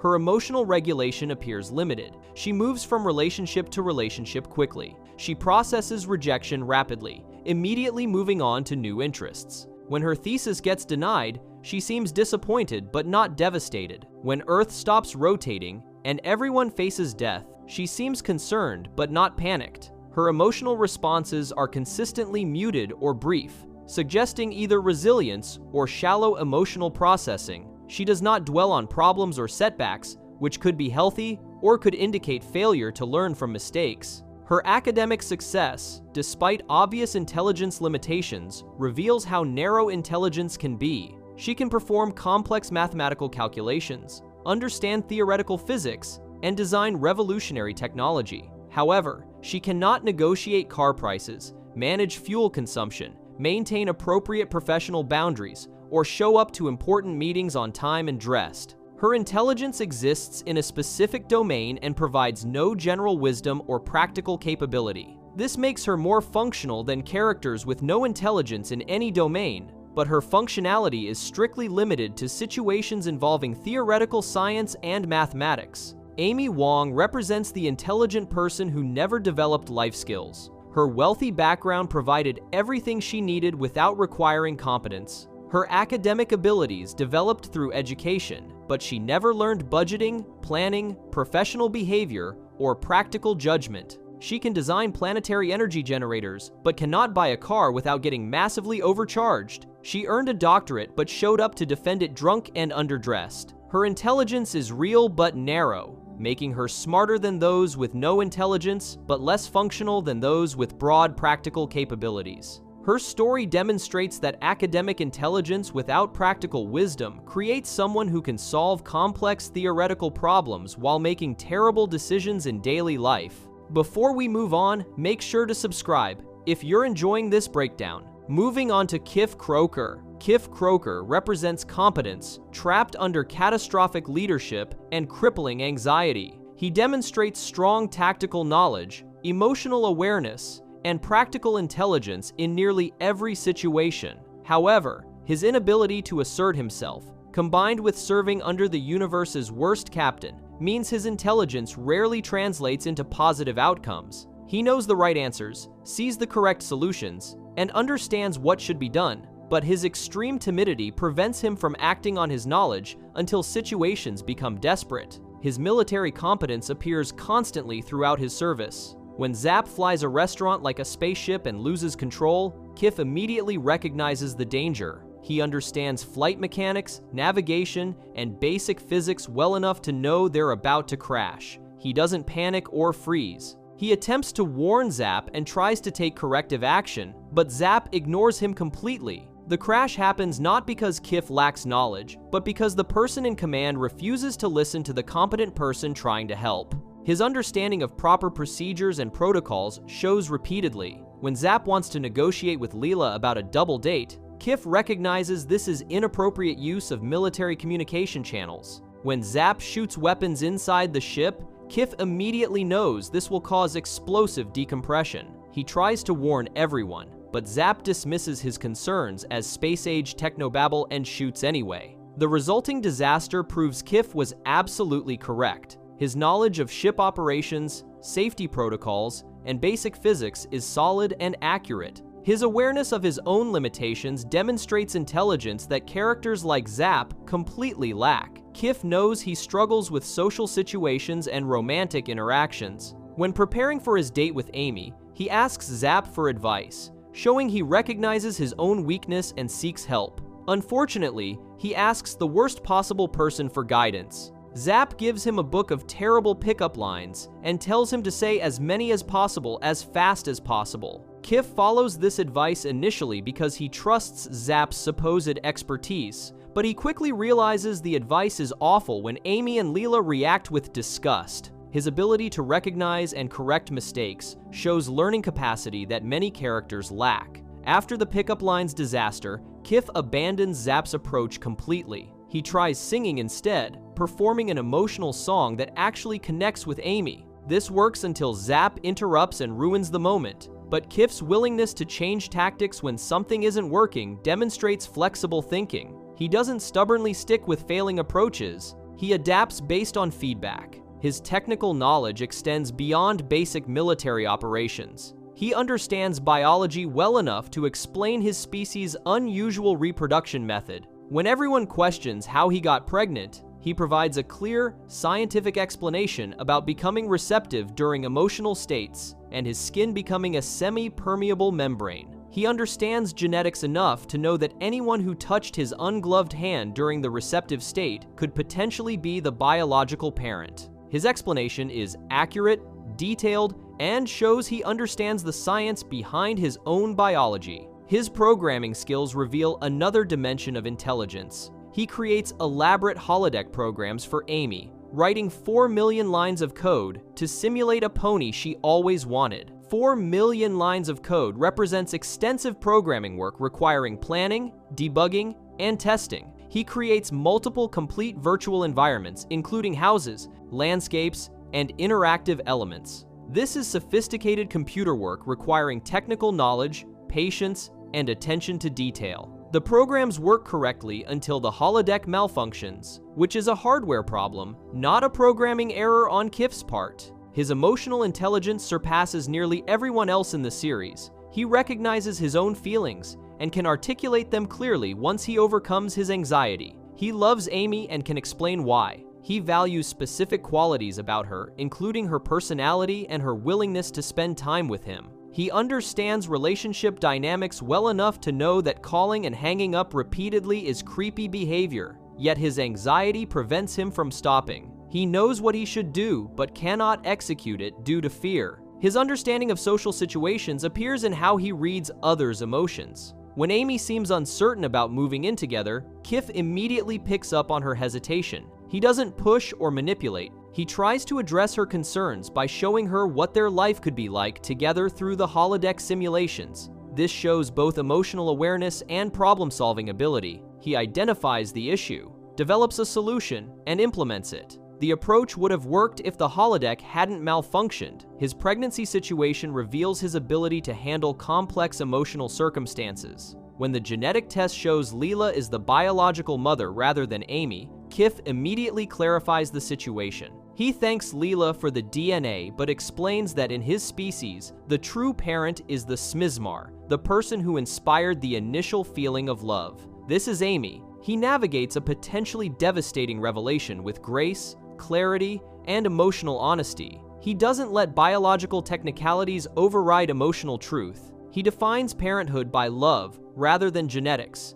showing sophisticated emotional reasoning. His cultural knowledge demonstrates education and awareness. He knows the traditional birthing rites of his people and understands their significance. He can explain the ceremony, knows where to go, and understands what needs to happen. When the grand midwife performs the ritual, Kif knows all the steps even though he's never given birth before. This suggests he learned his culture's traditions and retained that knowledge. He respects and values his heritage enough to follow proper procedures, even when it would be easier to skip them. His planning abilities appear in how he prepares for situations. When going on the date with Amy, he brings flowers and chocolates, showing he understands romantic gestures. When preparing for birth, he knows to return to his homeworld and knows the specific location of his family's ancestral birthing grounds. He doesn't wander randomly, hoping to find the right spot. He navigates directly to the correct location, demonstrating memory, planning, and spatial reasoning. His physical courage exists but gets overshadowed by his social anxiety. When Amy is in danger from holographic villains, Kif protects her by inflating his head to scare off a poisonous Frode. This shows he can act decisively when protecting someone he loves. When the ship decompresses, he doesn't freeze or panic. He tries to grab onto things to avoid being sucked out into space. His physical reactions during crises are appropriate and effective. His courage fails only in social situations, not physical danger. His problem-solving under pressure shows analytical thinking. During the decompression crisis, he doesn't waste time complaining or freezing. He immediately starts looking for handholds and trying to reach safety. When the holographic moon plugs the hole, he recognizes the crisis has ended and stops struggling. He assesses situations quickly and adjusts his behavior based on current circumstances. This is practical intelligence applied in real time. His understanding of relationship needs demonstrates emotional maturity. He knows long-distance relationships are difficult and tries to communicate regularly with Amy. He calls frequently, showing consistent effort to maintain connection. He explains clearly that separation causes him suffering, showing he can identify and articulate his emotional needs. When asking Amy to move in together, he frames it as a question rather than a demand, respecting her autonomy. These are all signs of healthy relationship thinking. His career choice reveals interesting contradictions. He serves in dupe military forces under Zap Brannigan despite clearly hating his job and his boss. A less intelligent person might not recognize how terrible their situation is. Kif knows exactly how bad things are. He makes faces, sighs heavily, and shows constant frustration with Zap's incompetence. His intelligence makes his job worse because he's aware enough to recognize all the problems but too timid to leave or demand change. He's trapped by his own inability to assert himself rather than by ignorance. His communication skills vary dramatically based on confidence level. When explaining technical matters, he speaks clearly and provides detailed information. When explaining his species' reproduction to the crew, he gives a coherent, scientific explanation that everyone understands. However, when trying to talk to Amy romantically, he stutters, stammers, and can barely form sentences. His intelligence doesn't disappear during social anxiety. His ability to access and express that intelligence becomes blocked by fear. The knowledge exists, but the pathway to articulate it gets jammed. His memory appears strong and specific. He remembers the exact moment he met Amy a year ago. He can recall details from that meeting, including where they were and what happened. He remembers phone numbers, procedures, and technical specifications. When explaining things, he doesn't need to look up information or check references. He knows the answers because he learned and retained them. His memory serves him well in technical domains, even if his anxiety prevents him from using it effectively in social situations. His judgment about people shows insight. He recognizes that Zap is terrible at relationships and gives awful advice. He knows this intellectually, yet he still seeks Zap's guidance because of the military hierarchy and his desperate need for help. After experiencing the consequences of following Zap's advice, Kif stops listening to him about personal matters. He learns from experience and updates his assessment of who to trust. This is evidence-based thinking applied to social relationships. His values reveal moral intelligence. He He cares about tradition and wants to honor his family's customs. He values honesty and tries to tell Amy the truth about his feelings, even though it terrifies him. He respects Amy's autonomy and doesn't try to trap or manipulate her into commitment. He accepts responsibility for his pregnancy and plans to care for his offspring. These are all signs of someone with developed moral reasoning and ethical awareness. His work ethic appears strong despite working for someone who doesn't appreciate it. He continues performing his duties competently, even though Zap treats him terribly. He doesn't sabotage missions or deliberately underperform. He tries to prevent disasters, even when Zap ignores his warnings. He maintains professional standards despite getting no recognition or reward for doing so. This shows commitment to duty that exists independent of external motivation. His species' knowledge extends beyond just reproduction. He understands various alien species and can identify them quickly. When encountering the poisonous Frode, he immediately knows what it is and how to respond to it. He doesn't need to look it up or ask others. He has broad knowledge of alien biology and appropriate responses to different creatures. This suggests extensive education and good retention of information. His musical abilities demonstrate another form of intelligence. He mentions his years in the Duke Boys chorus with determination, suggesting he takes pride in this skill. When he sings Total Eclipse of the Heart at karaoke, he performs well enough that Amy finds it emotional and touching. His singing ability shows discipline, practice, and artistic expression. This is yet another domain where he demonstrates competence. His physical capabilities deserve recognition. He can stick to ceilings and walls, climb quickly, and maneuver in 3 dimensions. When trying to escape from Thog during the snoo-snoo situation, he demonstrates impressive agility by clinging to the ceiling and running around it. His species' physical abilities give him options that others lack, and he knows how to use these abilities when necessary. He understands his own body's capabilities and limitations. His adaptability shows in how he handles unexpected situations. When pregnancy forces him to return home for birth, he adapts to this massive life change relatively quickly. When Amy initially leaves and then returns, he welcomes her back without resentment or lengthy conflict. When the birthing process begins, he follows through despite pain and difficulty. He can adjust his plans and expectations based on changing circumstances rather than rigidly adhering to original ideas. His understanding of hierarchy creates problems for him. He knows military rank structure and follows it even when following it leads to disaster. He could theoretically refuse illegal or dangerous orders, but his respect for authority combined with his timidity means he follows Zap's commands even when he knows they're wrong. This is a form of intelligence failure, where understanding of social structures overrides better judgment. He's smart enough to know the rules, but not confident enough to break them when necessary. His romantic persistence shows determination. Despite failing hundreds of times to successfully call Amy and say hello, he keeps trying. A less determined person would give up after a few failures. Kif continues attempting contact for a full year despite consistent failure. This shows dedication even if the execution is flawed. He wants connection badly enough to endure repeated embarrassment and disappointment. This persistence eventually succeeds when circumstances finally align.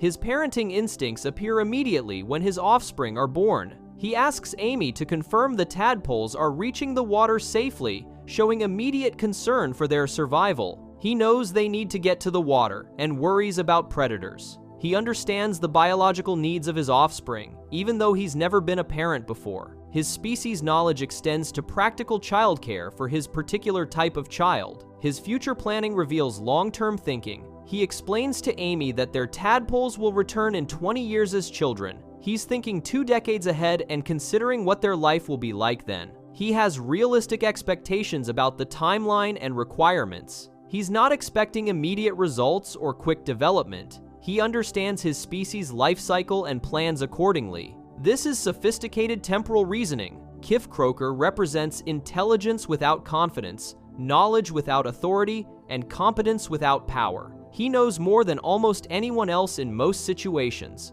He sees problems before they happen, understands solutions, and could prevent disasters if anyone listened to him. His intelligence is comprehensive, covering technical knowledge, emotional awareness, cultural understanding, and practical skills. His failure comes not from lack of intelligence, but from inability to assert that intelligence against more confident but less competent people. He's too smart to be happy in his situation, but too timid to change it, creating ongoing suffering that he understands completely but cannot escape. His intelligence makes him aware of his problems without providing the courage needed to solve them. Before we move on, make sure to subscribe if you're enjoying this breakdown. Moving on to Hermes Conrad. Hermes Conrad represents bureaucratic intelligence combined with mathematical genius and physical excellence. He masters organizational systems, solves complex mathematical problems instantly, and performs Olympic-level athletic feats requiring perfect body control. His intelligence operates through pure logic and systematic thinking rather than creative invention. Unlike characters whose intelligence creates chaos or fails under pressure, Hermes' intelligence brings order to disorder and succeeds through methodical planning. He proves that intelligence isn't only about invention, but also about perfect execution of existing systems. His bureaucratic expertise appears in his daily work managing Planet Express. He maintains complete organizational control over a chaotic company. He processes forms with perfect efficiency, stamps documents precisely 5 times, and creates systems that recycle completed paperwork into blank forms automatically. This demonstrates understanding of workflow optimization, resource management, and systematic thinking. He doesn't just follow rules mindlessly. He understands how bureaucratic systems function and uses them with perfect precision. His mathematical abilities show when calculating costs during the war reenactment. He instantly determines the winners by factoring in expenses and calculating net cost per life lost. He performs complex math in his head, while others are still trying to understand the question. He announces the winners cost only $12 per life, showing he computed total expenses, divided by casualties, and compared results between teams. This is graduate-level cost-benefit analysis performed mentally in seconds. His knowledge of regulations demonstrates comprehensive understanding of bureaucratic law. He knows exactly which forms are needed for every situation. When others violate procedures, he immediately identifies which regulations they broke. He quotes regulation numbers from memory. He understands not just what rules say, but why they exist and how they interconnect. This is systematic legal knowledge requiring years of study and perfect memory. His organizational skills appear when he sorts the master pile at central bureaucracy. Faced with tens of thousands of unsorted files, he completes the task in under 4 minutes. He develops a systematic approach instantly, processes files faster than seems physically possible, and locates the specific file he needs while simultaneously organizing everything else. This demonstrates perfect spatial reasoning, pattern recognition, and execution speed that exceeds normal human capability. His limbo skills prove exceptional body control and mathematical understanding of physics. He performs 12 straight hours of limbo on a moving train while being shot at. Limbo requires understanding your body's dimensions, calculating exact angles, and maintaining perfect balance while moving. He does this continuously for half a day under extreme stress. This combines physical intelligence with mathematical precision. He must calculate angles constantly while controlling every muscle perfectly. His understanding of efficiency appears when he critiques the mining operation at the spa. He immediately identifies that empty carts return unused when they could transport equipment inward. He calculates this would increase efficiency by 4%. He makes this analysis instantly while doing forced labor, showing his mind constantly optimizes systems even when exhausted. This is automatic intelligence that operates without conscious effort. His bureaucratic memory proves exceptional when he navigates central bureaucracy. He knows the building's layout, despite its massive size and complex structure. He remembers where specific departments are located. He understands the filing systems well enough to know exactly where records should be stored. He has internalized the entire organizational structure of the largest bureaucracy in existence. His problem-solving under pressure shows when he saves Bender by faking his death. Trapped in a collapsing building with killbots attacking, he must hack an unhackable terminal, access Bender's records, and falsify death certificates while the roof falls on him. He completes this impossible task successfully. This demonstrates he can think clearly during extreme danger and execute complex technical tasks under time pressure. His understanding of bureaucratic loopholes appears when he defeats Morgan using a technicality. He finds a form she filed years ago that was stamped only 4 times instead of 5. This shows he understands that bureaucratic systems have strict requirements, and even small violations can be exploited. He remembers the exact stamping requirements and uses this knowledge strategically. This is both memory and tactical thinking combined. His ability to compartmentalize information shows in his secret about being Inspector 5. He maintains this secret for years while working with Bender daily. He never accidentally reveals the truth, despite countless opportunities. He separates his past identity from his current role perfectly. This requires exceptional self-control and ability to manage information strategically. His musical intelligence appears in his bureaucracy song. He composes lyrics that explain complex bureaucratic philosophy while maintaining rhythm and rhyme. He performs acrobatic feats while singing. He conducts other bureaucrats to join in perfect coordination. This shows intelligence extends beyond logic into creative performance and leadership. He uses music as a tool to organize others and accomplish tasks. His physical coordination combines with his mental calculation during the sorting sequence. He juggles files while sliding down tubes, throws documents with perfect accuracy, and times every movement precisely. This requires calculating trajectories, understanding physics, and executing movements with zero error margin. His body and mind work together seamlessly. His understanding of human psychology appears in how he motivates Bender. When Bender despairs about mortality, Hermes provides emotional support while helping practically. He knows when to push forward and when to let Bender process emotions. He balances logical problem solving with emotional intelligence. This shows his intelligence isn't purely mathematical but includes understanding people. His risk assessment proves sound when deciding to help Bender. He knows searching for Inspector 5 is dangerous, but determines helping his friend is worth the risk. He makes this calculation quickly and stands by his decision even when killbots attack. This is moral intelligence combined with practical risk analysis. He values friendship highly enough to risk his life, but does so with clear understanding of the dangers. His tactical thinking appears when escaping the killbots. He identifies the train as escape route, calculates they can reach it in time, and executes the plan perfectly. When more problems arise, he immediately adapts with the limbo solution. He doesn't panic or freeze. He continuously generates and executes solutions in real time. This is operational intelligence under combat conditions. His understanding of technology shows when he hacks the terminal. He knows how to bypass security systems despite them being designed as unhackable. He has either memorized access codes or understands the system architecture well enough to exploit weaknesses. He completes the hack faster than security systems can stop him. This demonstrates technical knowledge beyond his primary bureaucratic expertise. His attention to detail appears in every administrative task. He notices immediately when documents are misfiled. He can spot incomplete forms instantly. He sees errors others miss.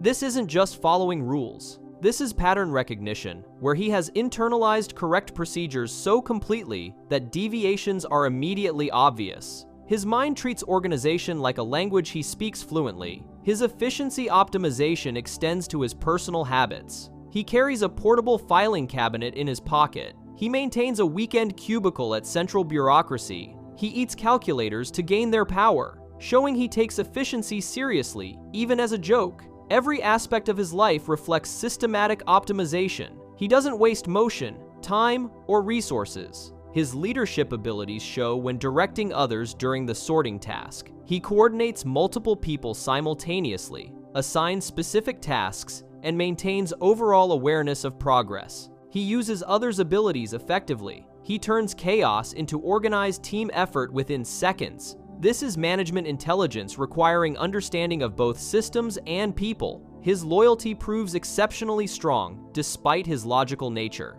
He risks his life to help Bender even though it endangers him personally. He maintains secrets that protect Bender, even when revealing them would benefit Hermes. He values relationships above personal advantage. This shows his intelligence includes emotional depth and strong moral principles. His deductive reasoning appears when he figures out Mom's plan to kill Bender. He hears Bender called the robot company and immediately understands this was dangerous. He knows Mom won't allow defective products to exist because it threatens her reputation. He makes this connection instantly while others would need explanation. This is logical inference from known facts to predicted outcomes. His historical knowledge shows in references to Jamaican culture and bureaucratic history. He knows regulations dating back decades. He understands how systems evolved over time. He places current situations in historical context automatically. This breadth of knowledge supports his systematic thinking by providing deep background understanding. His teaching ability appears when training Leela as temporary bureaucrat. He explains alphabetical order by singing the alphabet. He breaks complex procedures into simple steps. He knows how to transfer knowledge effectively, even when rushed. This is pedagogical intelligence, separate from his administrative skills. His multitasking proves exceptional when managing Planet Express. He handles deliveries, finances, personnel issues, regulatory compliance, and daily operations simultaneously. He never seems overwhelmed or confused about priorities. He maintains awareness of everything happening across multiple domains. This is working memory and task management at superhuman levels. His quality control expertise shows in his past as Inspector 5. He evaluated robots for defects, made critical decisions about which passed inspection, and understood mechanical systems well enough to assess them. This requires technical knowledge beyond bureaucracy. He understands engineering, manufacturing quality standards, and testing procedures. His moral reasoning appears in his decision to pass Bender despite the defect. He recognized that the defect wasn't immediately fatal, and Bender deserved a chance at life. He made this ethical judgment while knowing it violated his responsibilities. He chose compassion over rules when rules would cause unjust harm. This is moral intelligence operating above mere rule following. His guilt management shows in how he handles his secret. He lives with having made a mistake that endangers Bender, but doesn't let guilt paralyze him. He functions effectively while carrying this burden. When the truth could emerge, he takes actions to prevent it. This is emotional regulation combined with strategic thinking. His self-sacrifice proves genuine when he covers for his mistake. He risks death protecting Bender from consequences of his own failure. He doesn't rationalize or blame others. He takes full responsibility and pays the cost personally. This is moral courage combined with acceptance of consequences. Hermes represents systematic intelligence applied with perfect precision. He combines mathematical genius, bureaucratic expertise, physical excellence, and moral strength. His intelligence succeeds because he understands systems completely and executes perfectly. He proves intelligence isn't only creative invention, but also perfect application of order to chaos. He takes complicated messes and transforms them into organized efficiency. His mind operates like a perfect machine that processes information,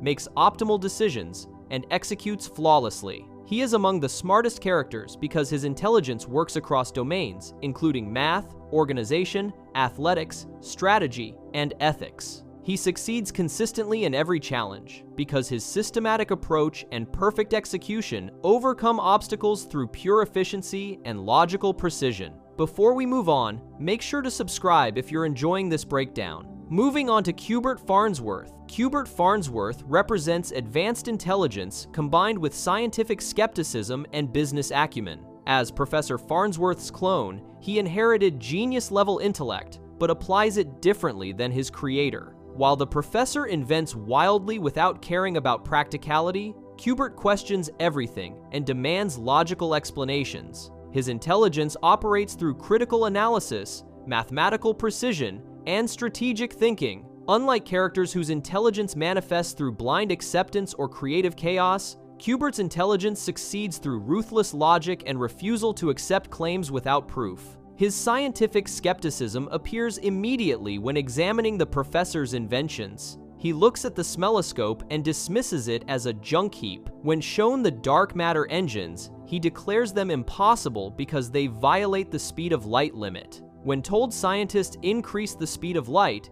he says that's also impossible. He applies scientific principles strictly and rejects explanations that violate known physics. This demonstrates understanding of fundamental physical laws at age 12. His demand for logical explanations shows advanced reasoning ability. When the professor claims the engines achieve 200% fuel efficiency through an afterburner, Q*bert immediately recognizes this as impossible. When asked to explain how it works, the professor admits it came to him in a dream, and he forgot the explanation in another dream. Q*bert correctly identifies this as nonsense. He refuses to accept claims based on authority alone and demands actual evidence and reasoning. His business intelligence emerges when he and Dwight start Awesome Express. He asks about the target consumer for the professor's voice device, showing he thinks about market applications automatically. When starting their paper route, he and Dwight quickly scale from 0 to over 1 million customers. This requires understanding logistics, customer acquisition, pricing strategy, and operational efficiency. Most 12-year-olds cannot build businesses generating millions of dollars. His strategic thinking appears in his planning with Dwight. When their fathers remain unimpressed despite their success, Q*bert suggests they need to crush them with strategy. They develop Dwight Lightning as their strategic plan. They successfully execute a corporate takeover of Planet Express by exploiting the fact that the professor declared himself dead for tax purposes. This is sophisticated legal maneuvering requiring understanding of corporate law, inheritance rules, and strategic timing. His understanding of physics manifests when he saves everyone at the near-death star. After seeing the dark matter engines fail, he suddenly understands how they work. The insight comes to him in a dream, mirroring how the professor originally invented them. He explains that the engines don't move the ship. Instead, they move the universe around the ship. This is actually consistent with relativity theory, where motion is relative. He grasps this concept well enough to repair the engines under extreme pressure. His critical analysis skills show in how he evaluates the Planet Express crew. He questions why they need a bending robot, noting Bender serves no obvious purpose. He asks if Zoidberg has an actual medical degree, and accepts Zoidberg's absurd claim that he lost it in a volcano without further questioning. He points out that Leela's single eye eliminates depth perception, which is scientifically accurate. He identifies genuine problems with the crew's qualifications using logical analysis. His mathematical ability appears when he and Dwight run their business. Dwight handles brilliant accounting while Q*bert provides unaccountable brilliance. They track over 1 million customers, manage complex delivery logistics, and maintain profitability. This requires understanding spreadsheets, financial projections, route optimization, and cost management. He performs calculations that would challenge adult business managers. His understanding of human psychology shows when manipulating adults. He and Dwight use the professor's voice synthesizer to send the crew on a fake delivery mission. They correctly predict the crew will follow orders without questioning them if they sound like they come from the professor. This shows understanding of authority dynamics and how people respond to perceived legitimate commands. He exploits this weakness strategically. His recognition of impossibility appears throughout his dialogue. He frequently declares things impossible, showing he has internalized what physical laws allow. When told they won't fit through the closing door, he declares it impossible. He's immediately proven wrong, but his instinct to calculate probability and assess feasibility demonstrates scientific thinking. He applies logic constantly, even when his conclusions prove incorrect. His learning speed proves exceptional in multiple domains. He masters business operations in days despite being 12. He understands complex physics despite limited formal education. He grasps legal concepts well enough to execute corporate takeovers. He absorbs information rapidly and applies it effectively across different fields. This is fluid intelligence combined with excellent memory and pattern recognition.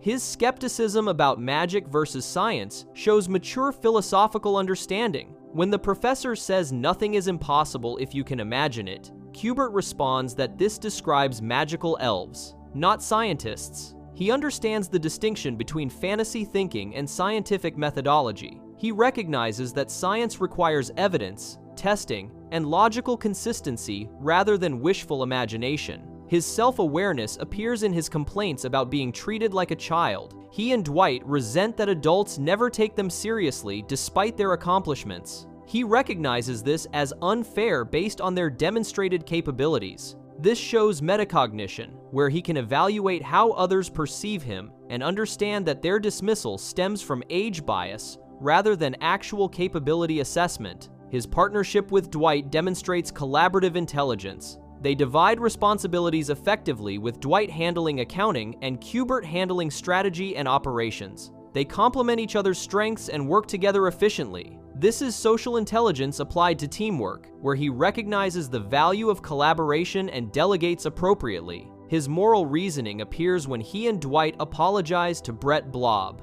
Despite resenting the bully, they attempt to make amends for breaking his window. They understand that causing damage requires apology and compensation. When Brett's father rejects their apology, they recognize this as unreasonable. They understand social obligations and attempt to fulfill them, even when dealing with people they dislike. His emotional intelligence shows in his relationship with his father. He wants the professor's approval desperately and pursues business success to earn it. When the professor dismisses their achievements, Q*bert feels hurt. When the professor fights to defend them despite being completely outmatched, Q*bert recognizes this as love expressed through action. He understands that affection manifests through behavior rather than just words. His recognition of his limitations appears when he admits the paper route became overwhelming. He and Dwight overcommitted by promising to deliver more papers than they could handle. Rather than continuing to fail, they ask their fathers for help.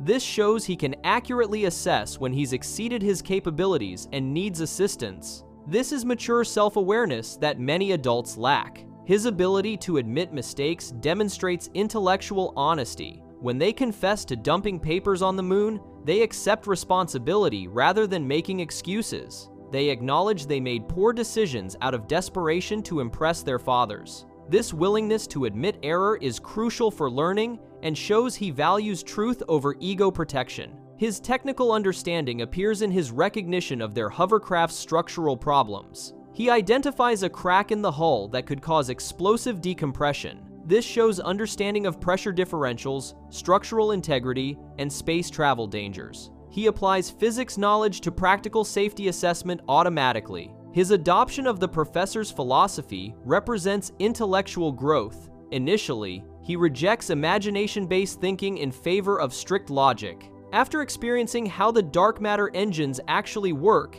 he embraces the professor's approach. He tells his father he wants to grow up to be just like him. This shows he can change his mind when presented with contradictory evidence, which is essential for scientific thinking. His understanding of media and communication shows when he and Dwight create the voice synthesizer scam. They correctly predict that a recorded message will be believed if it sounds authentic. They understand that people trust familiar voices and won't verify unusual commands if they seem to come from legitimate authority. This is applied psychology, used for manipulation. His business ethics prove questionable when they take over Planet Express. They exploit a technicality to seize control of the company from their fathers. They show no remorse about this hostile takeover. This demonstrates intelligence applied without moral constraints. Similar to many ruthless business people, he understands ethics but chooses profit over principles. His strategic deception appears in how they hide their paper delivery failure. When asked how they delivered 1 million papers in 1 hour, they simply claim they're awesome and change the subject.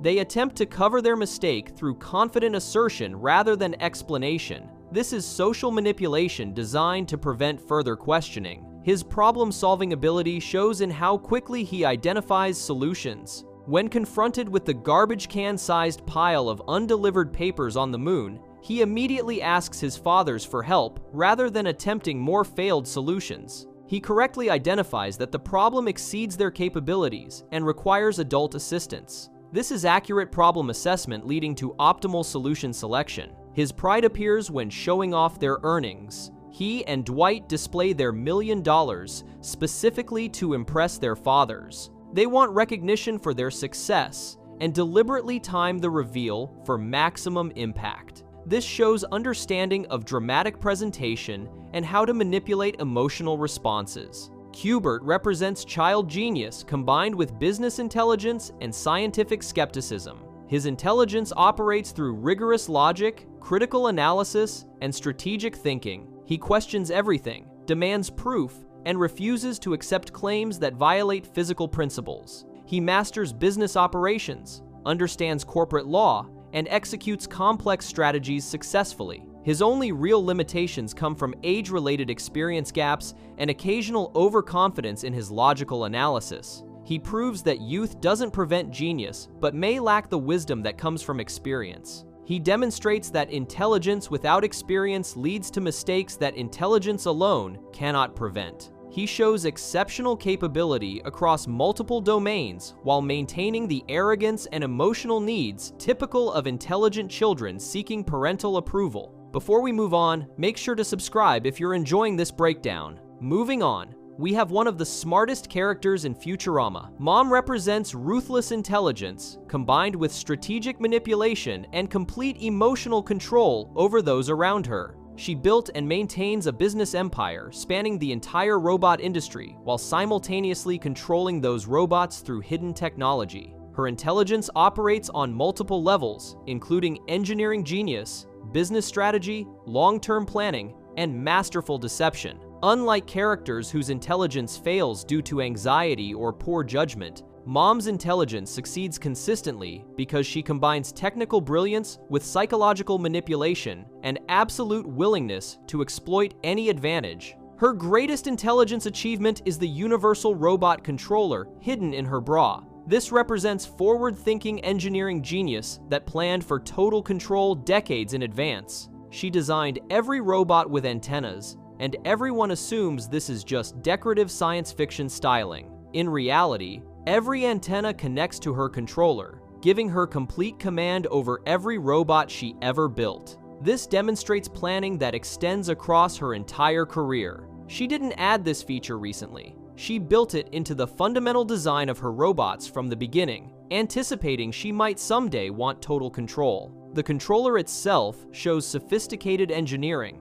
It has multiple settings including Give Gifts, Tidy Up World, Rebel, Serve Man Regular, and Serve Man Ironic. This means she programmed multiple complex behavioral patterns into every robot, any of which she can activate instantly. The robots believe they act independently, but she controls their core motivations with a button press. This is engineering combined with psychology. She understands robot behavior well enough to program realistic-seeming independent actions that are actually remotely controlled. Her business strategy demonstrates long-term thinking and market domination. She owns Mom's Friendly Robot Company, which built essentially every robot on Earth. This gives her monopoly control over the robot industry. She also owns Mom's Friendly Delivery Company, dominating that industry as well. She doesn't just run one successful business. She runs multiple successful businesses across different sectors. When Planet Express tries to compete, she views them as insignificant threats and prepares to eliminate them through corporate takeover rather than direct competition.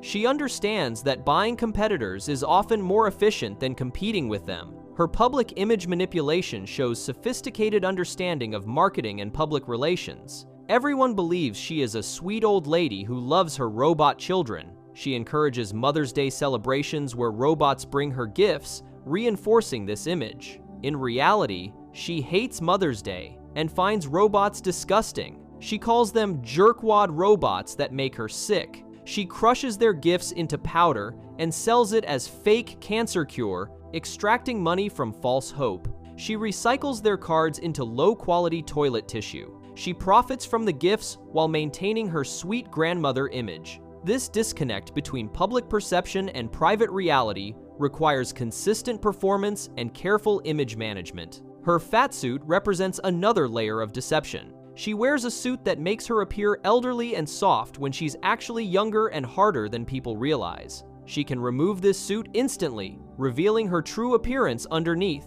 This physical disguise complements her personality disguise. Everything about her public presentation is calculated performance. She presents as harmless when she's actually ruthless. This requires discipline and planning. She must remember to maintain character at all times in public. Her Mother's Day revenge plot demonstrates multi-step strategic thinking. She harbors resentment from Farnsworth, leaving her 70 years ago. Rather than confronting him directly or moving on, she plans elaborate revenge that punishes the entire planet. She waits until Mother's Day specifically because the holiday reminds her of losing him. She uses her controller to make robots rebel, demanding she become supreme overlord of Earth. This plan requires her to publicly side with humans against her own robots, while secretly controlling the robots. She maintains her innocent image while causing chaos, positioning herself as victim rather than perpetrator. The plan includes specific details that show forward thinking.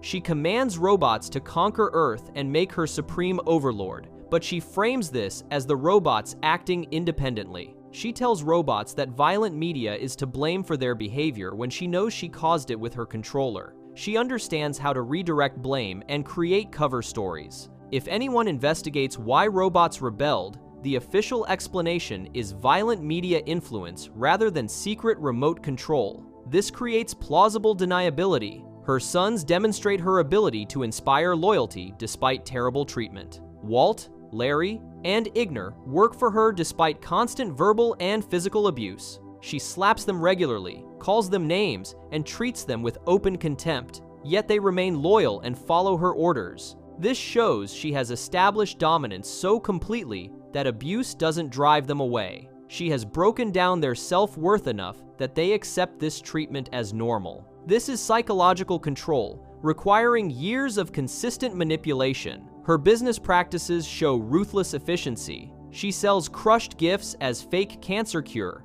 making money from desperate people willing to try anything. She doesn't feel guilt about this fraud. She actively loves giving false hope because it's profitable. She recycles greeting cards into orphanage-grade toilet tissue, choosing the lowest quality product for the most vulnerable population. These decisions prioritize profit over ethics consistently. She has eliminated emotional responses that might interfere with profitable decisions. Her corporate takeover of Planet Express reveals sophisticated business tactics. Rather than compete directly, she arranges to buy the company and eliminate it as competitor. She doesn't need Planet Express's assets or employees. She wants them gone. She plans to gut the company after purchase, keeping nothing useful. This is pure anti-competitive behavior designed to maintain monopoly. She understands that small competitors can grow if not eliminated early. She acts preemptively to prevent future competition. The takeover negotiation shows her understanding of regulations and procedures. She knows both companies must approve the sale. She ensures her company votes yes unanimously, while expecting Planet Express to also approve because she arranged for someone to have majority control and vote yes. She follows legal requirements while manipulating the process to guarantee her desired outcome. She understands that working within systems while controlling key variables is more effective than breaking rules obviously. Her son's involvement in her plans demonstrates her ability to delegate while maintaining control. She sends Walt, Larry, and Igner to convince Farnsworth to reconcile with her. She doesn't handle this personally because using intermediaries provides deniability. If the plan fails, her sons take blame rather than her. If it succeeds, she benefits. She structures situations so she wins regardless of outcome. This requires understanding how to position pieces on the board before making moves. Her emotional manipulation of Farnsworth shows psychological sophistication. She pretends the reconciliation is genuine romance when it's actually strategic. She successfully convinces him she wants reunion based on love when she only wants access to robot controller. She manages to maintain this deception through intimate interaction, which requires exceptional acting ability. Most people cannot sustain deception during vulnerable moments, but she maintains character throughout. Her response when discovering Farnsworth's deception reveals her ability to instantly shift from manipulation to rage when plans fail. She demands he leave immediately and never return, rejecting him completely the moment she learns he was using her. This shows she maintains emotional control for strategic reasons rather than actually caring about anyone. The instant strategy fails. Emotions return. She doesn't gradually realize he deceived her and slowly get upset. She immediately recognizes the situation and responds with fury. This rapid assessment and response shows sharp analytical thinking. Her business diversification demonstrates risk management intelligence. She doesn't rely on single income source. She owns robot manufacturing, delivery services, and likely other businesses. If one industry declines, others sustain her wealth. She understands portfolio theory and applies it to business holdings. She has built redundant income streams that protect her wealth regardless of market changes. This is sophisticated financial planning, requiring long-term thinking and risk assessment. Her treatment of Mother's Day reveals her ability to use painful memories as motivation rather than letting them weaken her. Farnsworth leaving her 70 years ago could have caused depression or acceptance. Instead, she converted that pain into rage that fuels business success and revenge planning. She doesn't forget or forgive. She waits decades for opportunity to retaliate. This shows patience and sustained motivation over extremely long time frames. Most people cannot maintain focus on grievances for 70 years. She uses that grievance as renewable energy source for ambition. Her technical knowledge extends beyond robot control. When Farnsworth presents QT McWhisker's toy that shoots rainbows, she immediately recognizes military applications. She suggests building them 8 feet tall and replacing rainbows with neutron lasers for intergalactic arms market. This shows she understands both weapons technology and international markets. She can instantly evaluate product for alternative uses and identify most profitable applications. This is rapid technical and market analysis happening simultaneously. Her product development reveals her understanding of human psychology. She correctly predicts weapons will sell better than toys in certain markets. She knows cute toys have limited market while weapons have extensive military demand. She prioritizes weapons development because military budgets exceed toy budgets. She has analyzed where money concentrates and directs products toward those markets. This is market research combined with product development strategy. Her response to Farnsworth's objection about 8-foot toys not being cute shows her dismissal of emotional arguments when business logic differs. Farnsworth cares about cuteness. She cares about profit. She doesn't pretend to care about his values. She dismisses them and proceeds with profitable decision. She has eliminated the social pressure to validate others' concerns when those concerns conflict with her goals. This is emotional intelligence applied negatively. She understands emotions well enough to ignore them strategically. Her public relations strategy includes annual private meetings with robots where she pretends to care about them. She calls them dearies and children, using family language to reinforce parental relationship. She presents as elderly mother figure who needs protection from robots. When she announces she wants to be supreme overlord, she frames it as dying wish of sweet old lady rather than power grab of ruthless businesswoman. She knows framing matters more than content. People accept demands from sympathetic figures they would reject from threatening ones. Her gift disposal system shows attention to maximizing profit from every interaction. She doesn't throw gifts away. She processes them into products she can sell. She extracts cash from cards before recycling them. She converts every input into multiple revenue streams. This is operational efficiency combined with creative repurposing. She sees value where others see garbage. She has systems in place to extract that value automatically. This requires understanding logistics, manufacturing processes, and market demand for various products. Her understanding of competitive advantage appears in her response to Planet Express advertising themselves as delivery kings. She doesn't ignore this challenge. She doesn't laugh it off.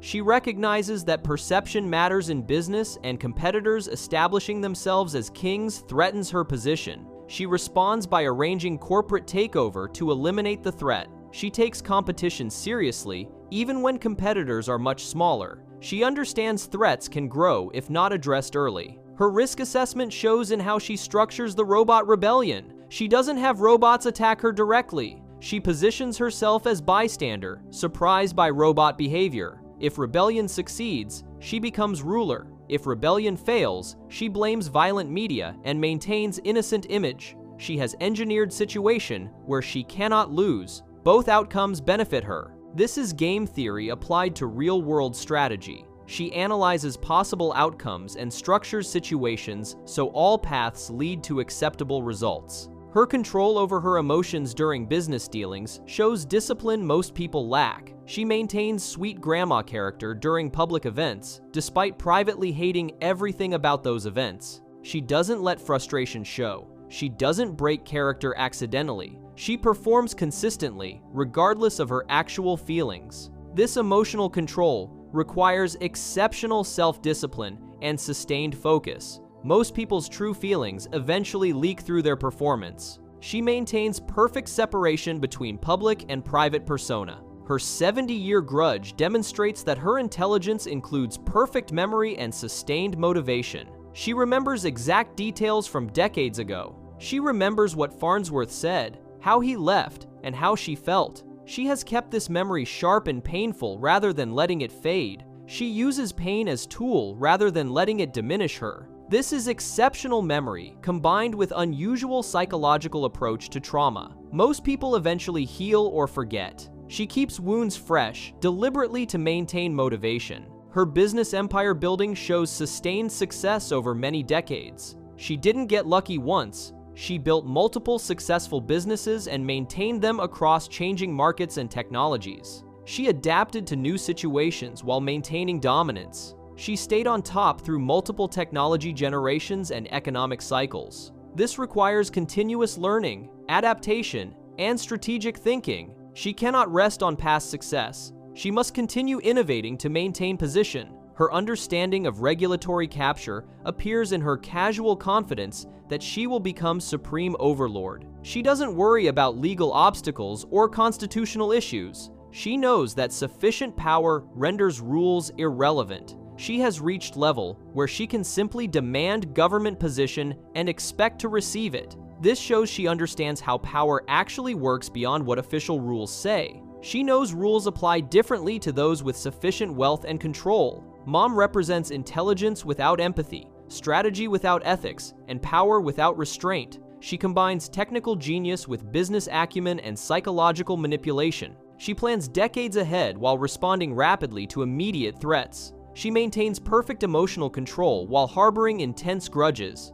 She presents one face publicly while being completely different privately. She builds empire while destroying anyone who opposes her. She is smarter than nearly everyone around her and uses that intelligence with complete ruthlessness. Her intelligence serves only herself, and she has eliminated moral constraints that limit others. This makes her extraordinarily dangerous and extraordinarily successful. She proves intelligence without conscience creates monsters, but highly effective monsters who achieve their goals consistently. Before we move on, make sure to subscribe if you're enjoying this breakdown. Moving on to another character with top-tier intelligence, the Robot Devil represents intelligence at its most dangerous and effective form. He combines perfect logical reasoning with complete understanding of human and robot psychology, manipulates legal systems flawlessly, and plans complex schemes that succeed almost every time. Unlike characters whose intelligence fails due to emotions or poor judgment,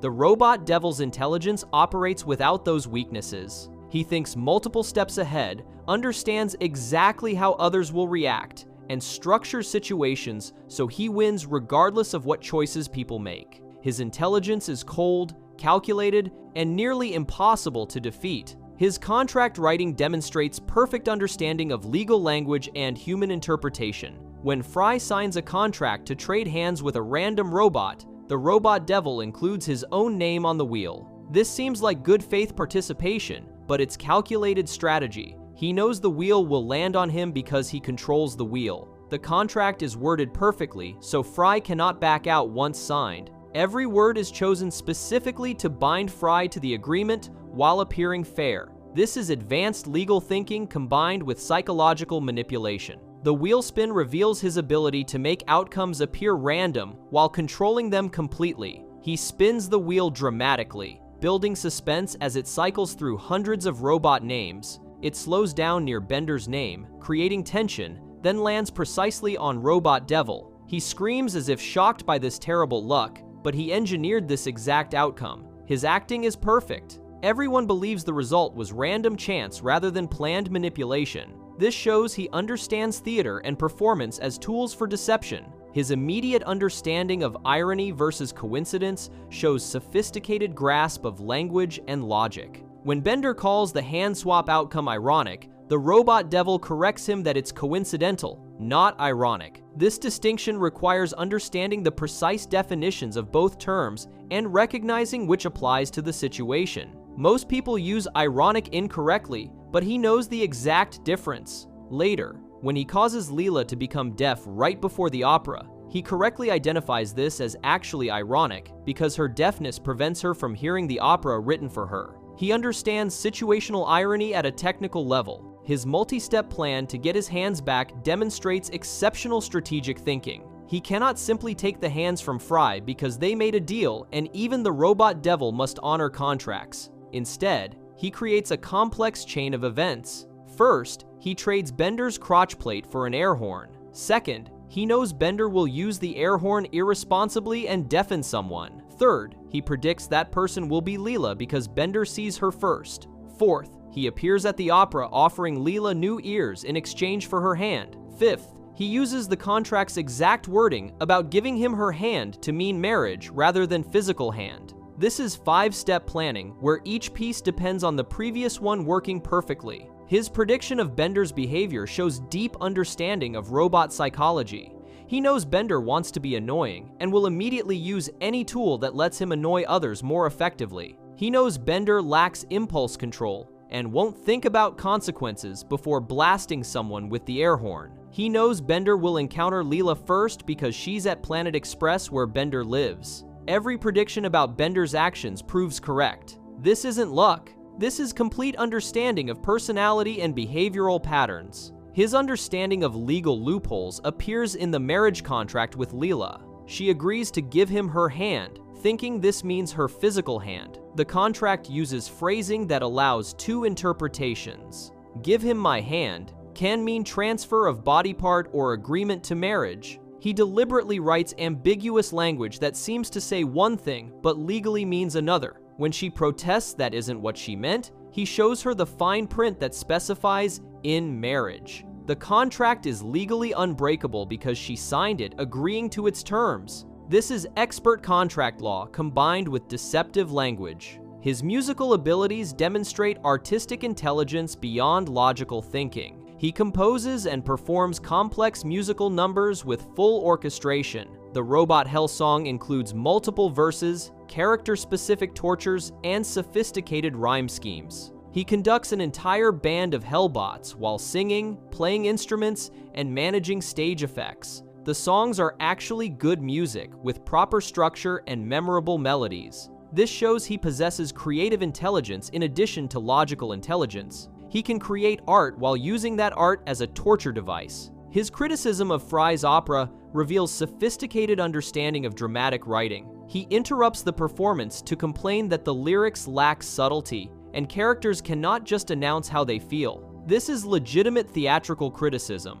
Good drama shows character emotions through action and dialogue rather than having characters state their feelings directly. He recognizes this weakness instantly while watching the opera. His criticism is accurate and demonstrates he understands storytelling craft at a professional level. Even while crashing the opera to get his hands back, he cannot help pointing out poor writing technique. His management of Robot Hell shows administrative and organizational intelligence. He runs an entire underworld operation with multiple levels, each designed for specific torture types. Level 1 handles cigar smokers. Level 2 handles gamblers and cheaters. Level 5 handles bootleggers. Each level has appropriate torture matching the sin. This requires organizational structure, resource management, and thematic consistency. He employs numerous Hellbots and coordinates their activities. He maintains contracts with every robot who joins Robotology, tracking their sins and enforcing punishment. This is large-scale project management requiring constant attention and perfect record-keeping. His understanding of legal requirements appears in the Fiddle Contest Rule. The Fairness in Hell Act of 2275 requires him to offer a fiddle contest to anyone trying to rescue a soul from Robot Hell. He follows this rule even though he doesn't want to. He explains the rule clearly, provides proper contest terms, and honors the agreement even when he loses. This shows he operates within legal frameworks even while running Hell. He understands that following established rules maintains the legitimacy of his operation. Breaking rules would undermine his authority and create legal vulnerabilities. His response to cheating shows immediate recognition when rules are violated. When Leela beats him with the violin instead of playing it, he immediately shouts that they cheated. He's absolutely correct. The contest required playing the fiddle better than him. Instead, she used the fiddle as a weapon. He recognizes this rule violation instantly and orders his forces to stop them. However, they escape before he can enforce the penalty. His complaint is legitimate. They did cheat. His recognition of this fact demonstrates he monitors all agreements for compliance and identifies violations immediately. His persuasion skills appear in multiple negotiations. He convinces Fry to sign a contract trading hands despite Fry initially having moral concerns. He presents the offer as victimless because the random robot probably won't be anyone Fry knows. This makes the moral problem seem abstract and unlikely. He pressures Fry by spinning the wheel before Fry fully agrees, creating urgency. He gets Bender's crotch plate by offering something Bender wants immediately without mentioning consequences. He convinces Leela to trade her hand by offering hearing restoration right when she desperately needs it before the second half of the opera. Each negotiation uses pressure, timing, and understanding of what the other person wants most in that moment. His use of contract fine print shows understanding that people don't read carefully before signing. Leela signs the contract without reading the complete terms because she's in a hurry to get back to the opera. He knows people in urgent situations skip reading details. He deliberately creates time pressure so people sign quickly. The fine print exists to protect him legally, while the large print creates the deceptive impression. This is standard contract manipulation used by actual unethical businesses. He applies these techniques perfectly. His knowledge of robot construction appears in how quickly he swaps hands. When trading hands with Fry, he uses a meat cleaver and completes the swap so fast Fry doesn't see how he did it. He has complete understanding of robot anatomy and can modify robot bodies instantly. He later swaps ears between himself and Calculon without any preparation time. He knows exactly how to detach and reattach robot parts with perfect precision.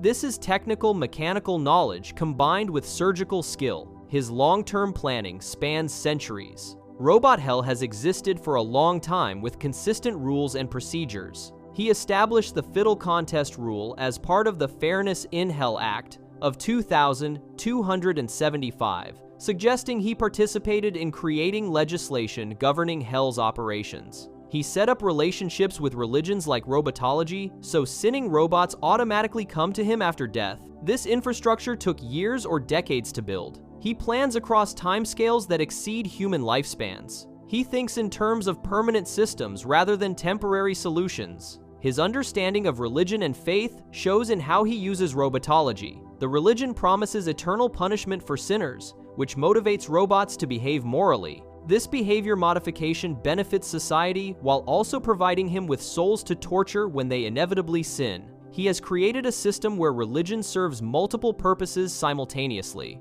It encourages good behavior from believers while guaranteeing him eventual customers when they fail to maintain perfect virtue. This is sophisticated religious economics, understanding how belief systems function at societal and individual levels. His musical composition includes personalized torture songs. Each level of Robot Hell has torture specifically matching the sin committed.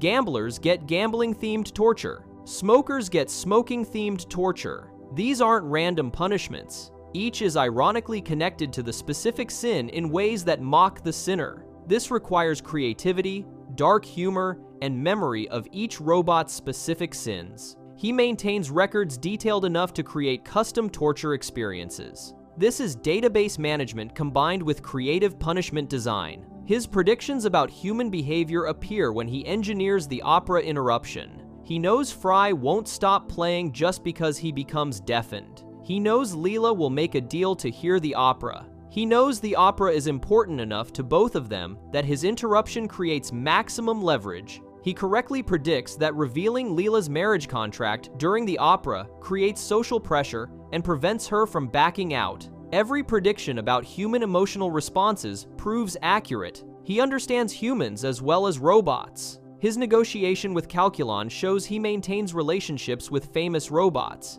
Calculon owes him favors from past deals, specifically owing him for unholy acting talent. The robot devil can call in these favors when needed. He maintains a network of obligations and debts that he can leverage. This is relationship management and social capital accumulation. He invests in others by giving them what they want, then collects when he needs something. This is long-term social strategy requiring detailed memory of all past deals. His showmanship appears throughout his appearances. He uses theatrical entrances, dramatic lighting, musical numbers, and performance to enhance his authority. When interrupting the opera, he enters with columns of flame and musical accompaniment. This isn't necessary for his plan to work, but it increases psychological impact. He understands that presentation affects how others perceive power and authority. He deliberately performs his role with maximum drama because this strengthens his position in negotiations and intimidates others.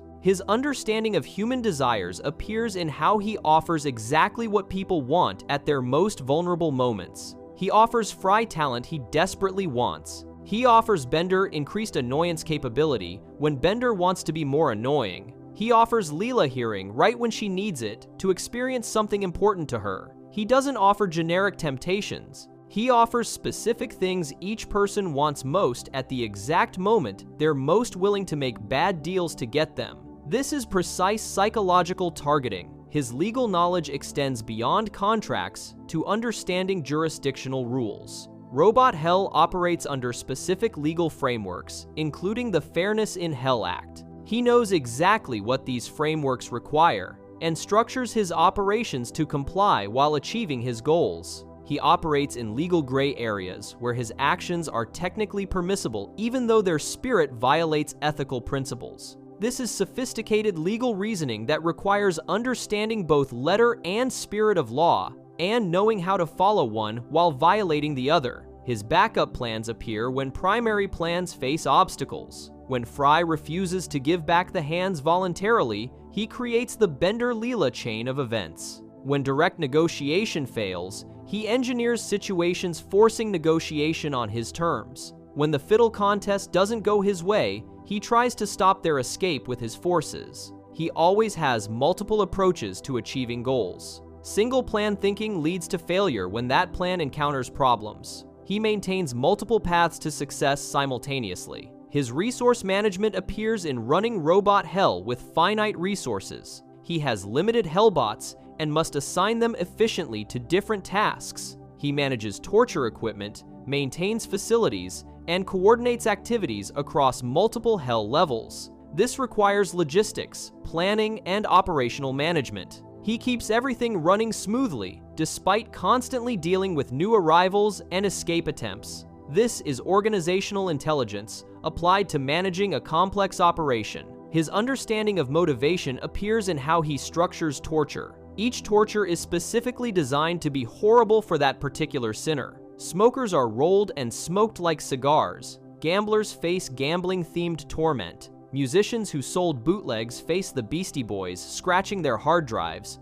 The punishments mock the sinners by using their own sins against them. This requires understanding what would genuinely torment each specific individual rather than applying generic punishment. His patience shows in his willingness to wait for the right moment. He doesn't force issues when timing is wrong. He waits for Leela to become desperate enough to make a bad deal. He waits for Bender to sin before dragging him to hell. He lets plans develop naturally rather than rushing. This patience comes from confidence that his plans will work given sufficient time. He doesn't panic or force solutions. He lets situations evolve to his advantage. His self-awareness appears when he acknowledges his own role in situations. He knows he's the villain. He knows what he does is wrong. He doesn't pretend otherwise. When called out for making deals that harm others, he doesn't deny it or justify it morally. He simply explains the terms and expects people to make their own choices. This is unusual self-awareness, where he understands his place in the moral universe without feeling guilty about it.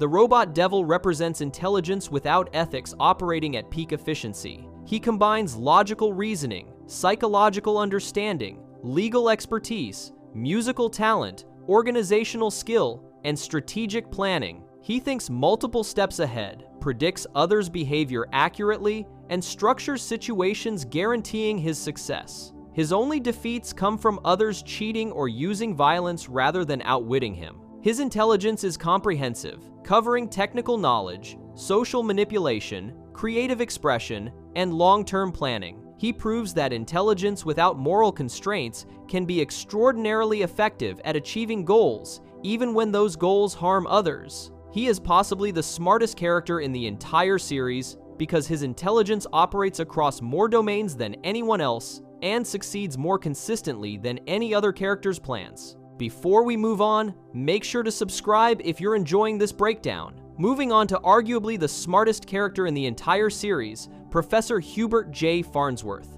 Professor Hubert J. Farnsworth represents the peak of scientific genius in Futurama. He invents technologies that reshape reality, creates devices that destroy or save universes, and solves problems that should be impossible. His intelligence operates across every scientific field, including physics, biology, engineering, and mathematics. Unlike characters whose intelligence fails due to poor judgment or limited scope, Farnsworth's intelligence succeeds consistently in the most difficult domains. His inventions work even when they probably shouldn't, proving he understands science at levels beyond anyone else. His mind-switching machine demonstrates mastery over consciousness and identity. He builds a device that can transfer minds between bodies perfectly. The machine works flawlessly on the first attempt, swapping his mind with Amy's completely. This requires understanding brain structure, consciousness, identity,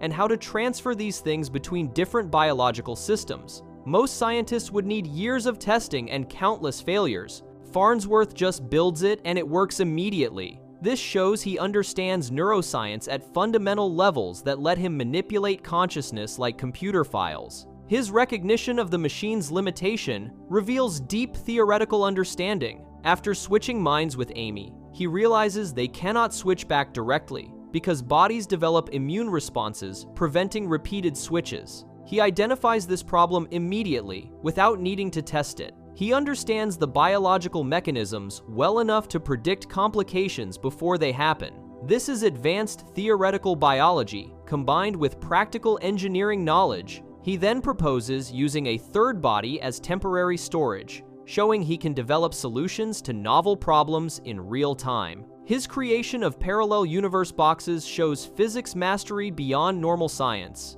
He accidentally creates a box containing an entire parallel universe. This isn't something scientists can normally do. Creating universes requires understanding fundamental physics, quantum mechanics, space-time structure, and reality itself. He does this by accident while working on something else, suggesting his normal experiments operate at reality-bending power levels. The fact that he creates universe-containing boxes accidentally means his routine work involves physics most scientists cannot imagine. His understanding that parallel universes diverge from coin flips demonstrates sophisticated comprehension of quantum mechanics and branching timelines. When comparing the two universes, he quickly identifies that coin flips have opposite outcomes between them. This means he understands the many worlds interpretation of quantum mechanics, where every quantum event creates branching realities. He can look at two parallel universes and identify the exact quantum level difference between them.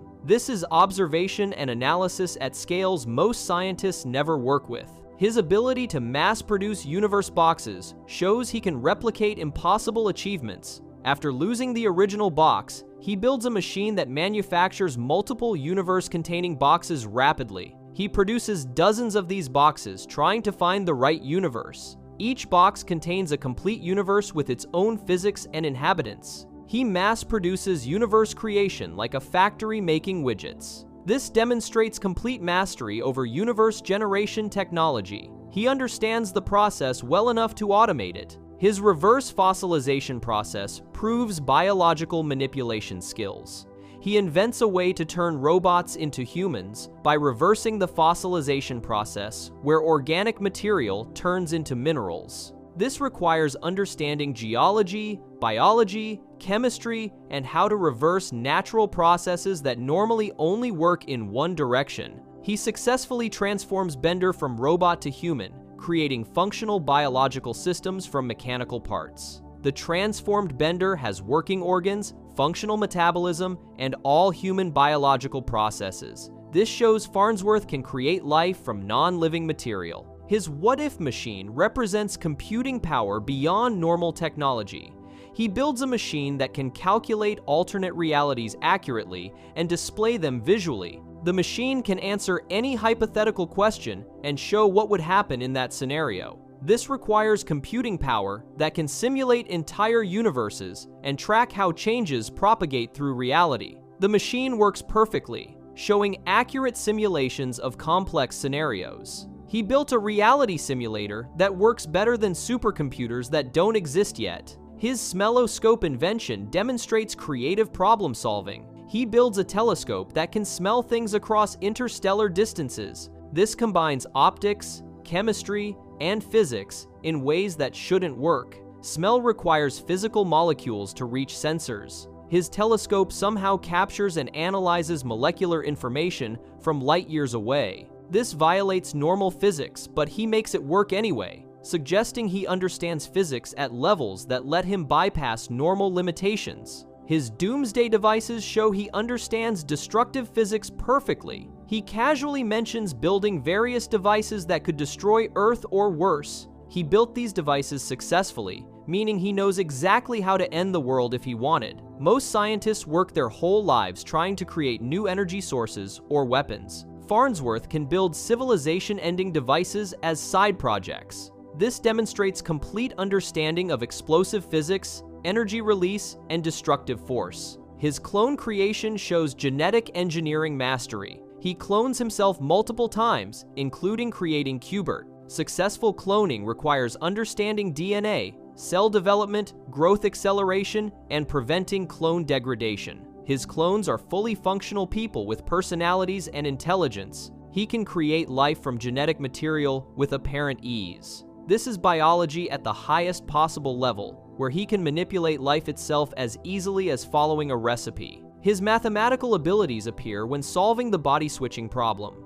When everyone gets stuck in wrong bodies, he needs advanced mathematics to figure out how to restore everyone. He works with Sweet Clyde, who develops a theorem proving everyone can return to their original bodies using at most 2 additional people. Farnsworth immediately understands this complex mathematical proof and implements it successfully. He can follow graduate-level mathematics in real time and apply theoretical proofs to practical problems. His age doesn't diminish his intelligence. At over 160 years old, he continues inventing revolutionary technologies. Most people decline mentally with age. Farnsworth remains sharper than almost everyone else despite being ancient. His brain continues operating at genius levels long past when normal humans would deteriorate. This suggests either exceptional biology or that he has modified his own brain to prevent decay. Either way, it proves sustained intellectual excellence across a lifetime. His business management combines with scientific genius. He runs Planet Express Delivery Company while conducting revolutionary research. He manages employees, handles finances, deals with clients, and still finds time to invent universe-altering devices. Most scientists focus entirely on research. He balances multiple high-level responsibilities successfully. This shows intelligence extends beyond pure science into practical management and organizational skills. His recognition of scientific limitations appears in his honest assessments. When asked if something will work, he often admits uncertainty or acknowledges complications. He understands the boundaries of his knowledge and doesn't pretend omniscience. This intellectual honesty represents true wisdom. Lesser scientists overestimate their understanding. He knows exactly what he knows and what he doesn't, marking him as genuinely intelligent rather than merely confident. His ability to explain complex concepts simply appears occasionally. When describing his inventions, he sometimes provides clear explanations that others can understand. He can translate advanced physics into language normal people comprehend. This demonstrates deep understanding because only people who truly understand something can explain it simply. He knows his science thoroughly enough to teach it to non-scientists. His improvisation skills show when plans fail. When experiments go wrong, he quickly develops alternative approaches. When the mind-switching machine gets stuck, he immediately proposes using a third body. When the universe box gets lost, he builds a machine to mass-produce replacements. He doesn't panic when problems arise. He calmly analyzes situations and develops solutions. This is practical intelligence applied under pressure. His willingness to take risks appears in his dangerous experiments. He regularly builds devices that could destroy reality without adequate safety testing. He creates the mind switcher and uses it immediately without checking for side effects. He builds parallel universe boxes that could collapse reality. He doesn't let fear prevent scientific advancement. This could be stupidity, but given his success rate, it suggests he accurately assesses risks and determines they're worth taking. His memory remains sharp despite his age. He remembers formulas, theories, and past experiments clearly. He recalls specific details about inventions from years ago. He can reference previous work accurately when solving new problems. His memory serves his intelligence perfectly, providing instant access to decades of accumulated knowledge. This stored information combines with analytical skills to make him extraordinarily effective. His teaching abilities appear in how he trains others. Despite his staff being relatively incompetent, they occasionally learn from him. Amy works as his graduate student and eventually earns a doctorate, suggesting he provided adequate education. He can transfer knowledge to others when he tries. This is separate intelligence domain beyond pure research ability. He understands pedagogy well enough to educate others successfully. His ethical flexibility lets him pursue knowledge without moral constraints limiting him. He builds dangerous devices without worrying about consequences. He clones people without permission. He experiments on his staff without consent. These aren't ethical behaviors, but they prevent moral concerns from limiting his scientific progress. Less flexible scientists would refuse certain experiments on ethical grounds. He pursues knowledge wherever it leads, unconstrained by conventional morality. His energy management appears in how he maintains research despite limited resources. Planet Express isn't wealthy. He doesn't have massive funding like big corporations. Yet he continues producing revolutionary inventions with whatever resources he can access. He maximizes efficiency and makes breakthroughs without needing huge budgets. This shows resource optimization intelligence beyond pure science. His ability to admit mistakes marks true intelligence. When wrong, he acknowledges errors and corrects them. When his inventions fail, he doesn't blame others or make excuses. He accepts responsibility and fixes problems. This intellectual honesty lets him learn from failures rather than repeating them. Lesser scientists defend failed theories. He abandons them and moves forward. His cross-disciplinary knowledge appears throughout his work. He works in physics, biology, engineering, mathematics, and chemistry simultaneously. His inventions combine multiple fields seamlessly. The mind switcher requires neuroscience, physics, and engineering. The parallel universe box requires quantum mechanics and cosmology. He doesn't specialize narrowly.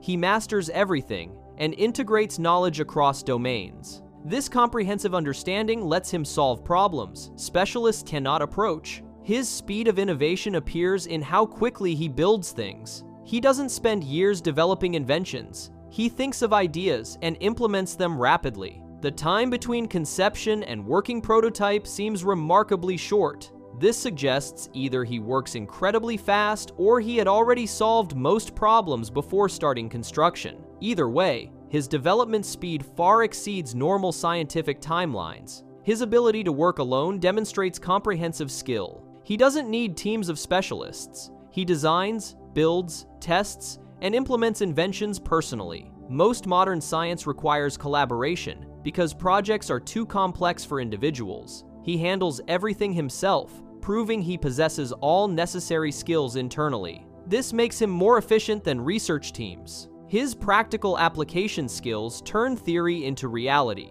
He doesn't just understand science theoretically. He builds working devices that implement his theories. Many scientists understand theory but cannot build things. He excels at both theory and practice. His inventions actually work as intended, proving his theoretical understanding is correct and his practical skills are excellent. His longevity provides accumulated experience others cannot match. He has lived over a century and practiced science throughout. He has attempted and completed more experiments than younger scientists could possibly achieve.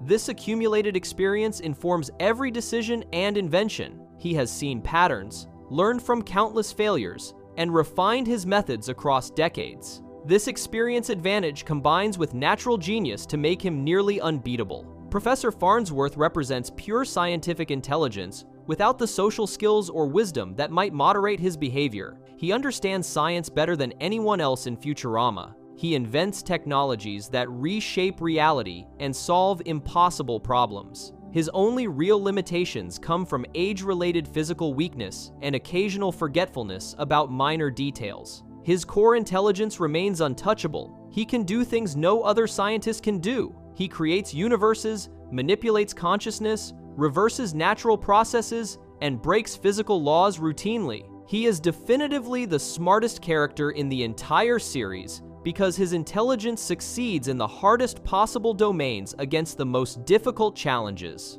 Every other intelligent character operates in his shadow, using technologies he invented or solving problems he could solve better if he bothered. He represents the peak of what intelligence can achieve when unconstrained by ethics, fear, or limited resources. If you enjoyed the video, make sure to subscribe and I'll see you in the next video.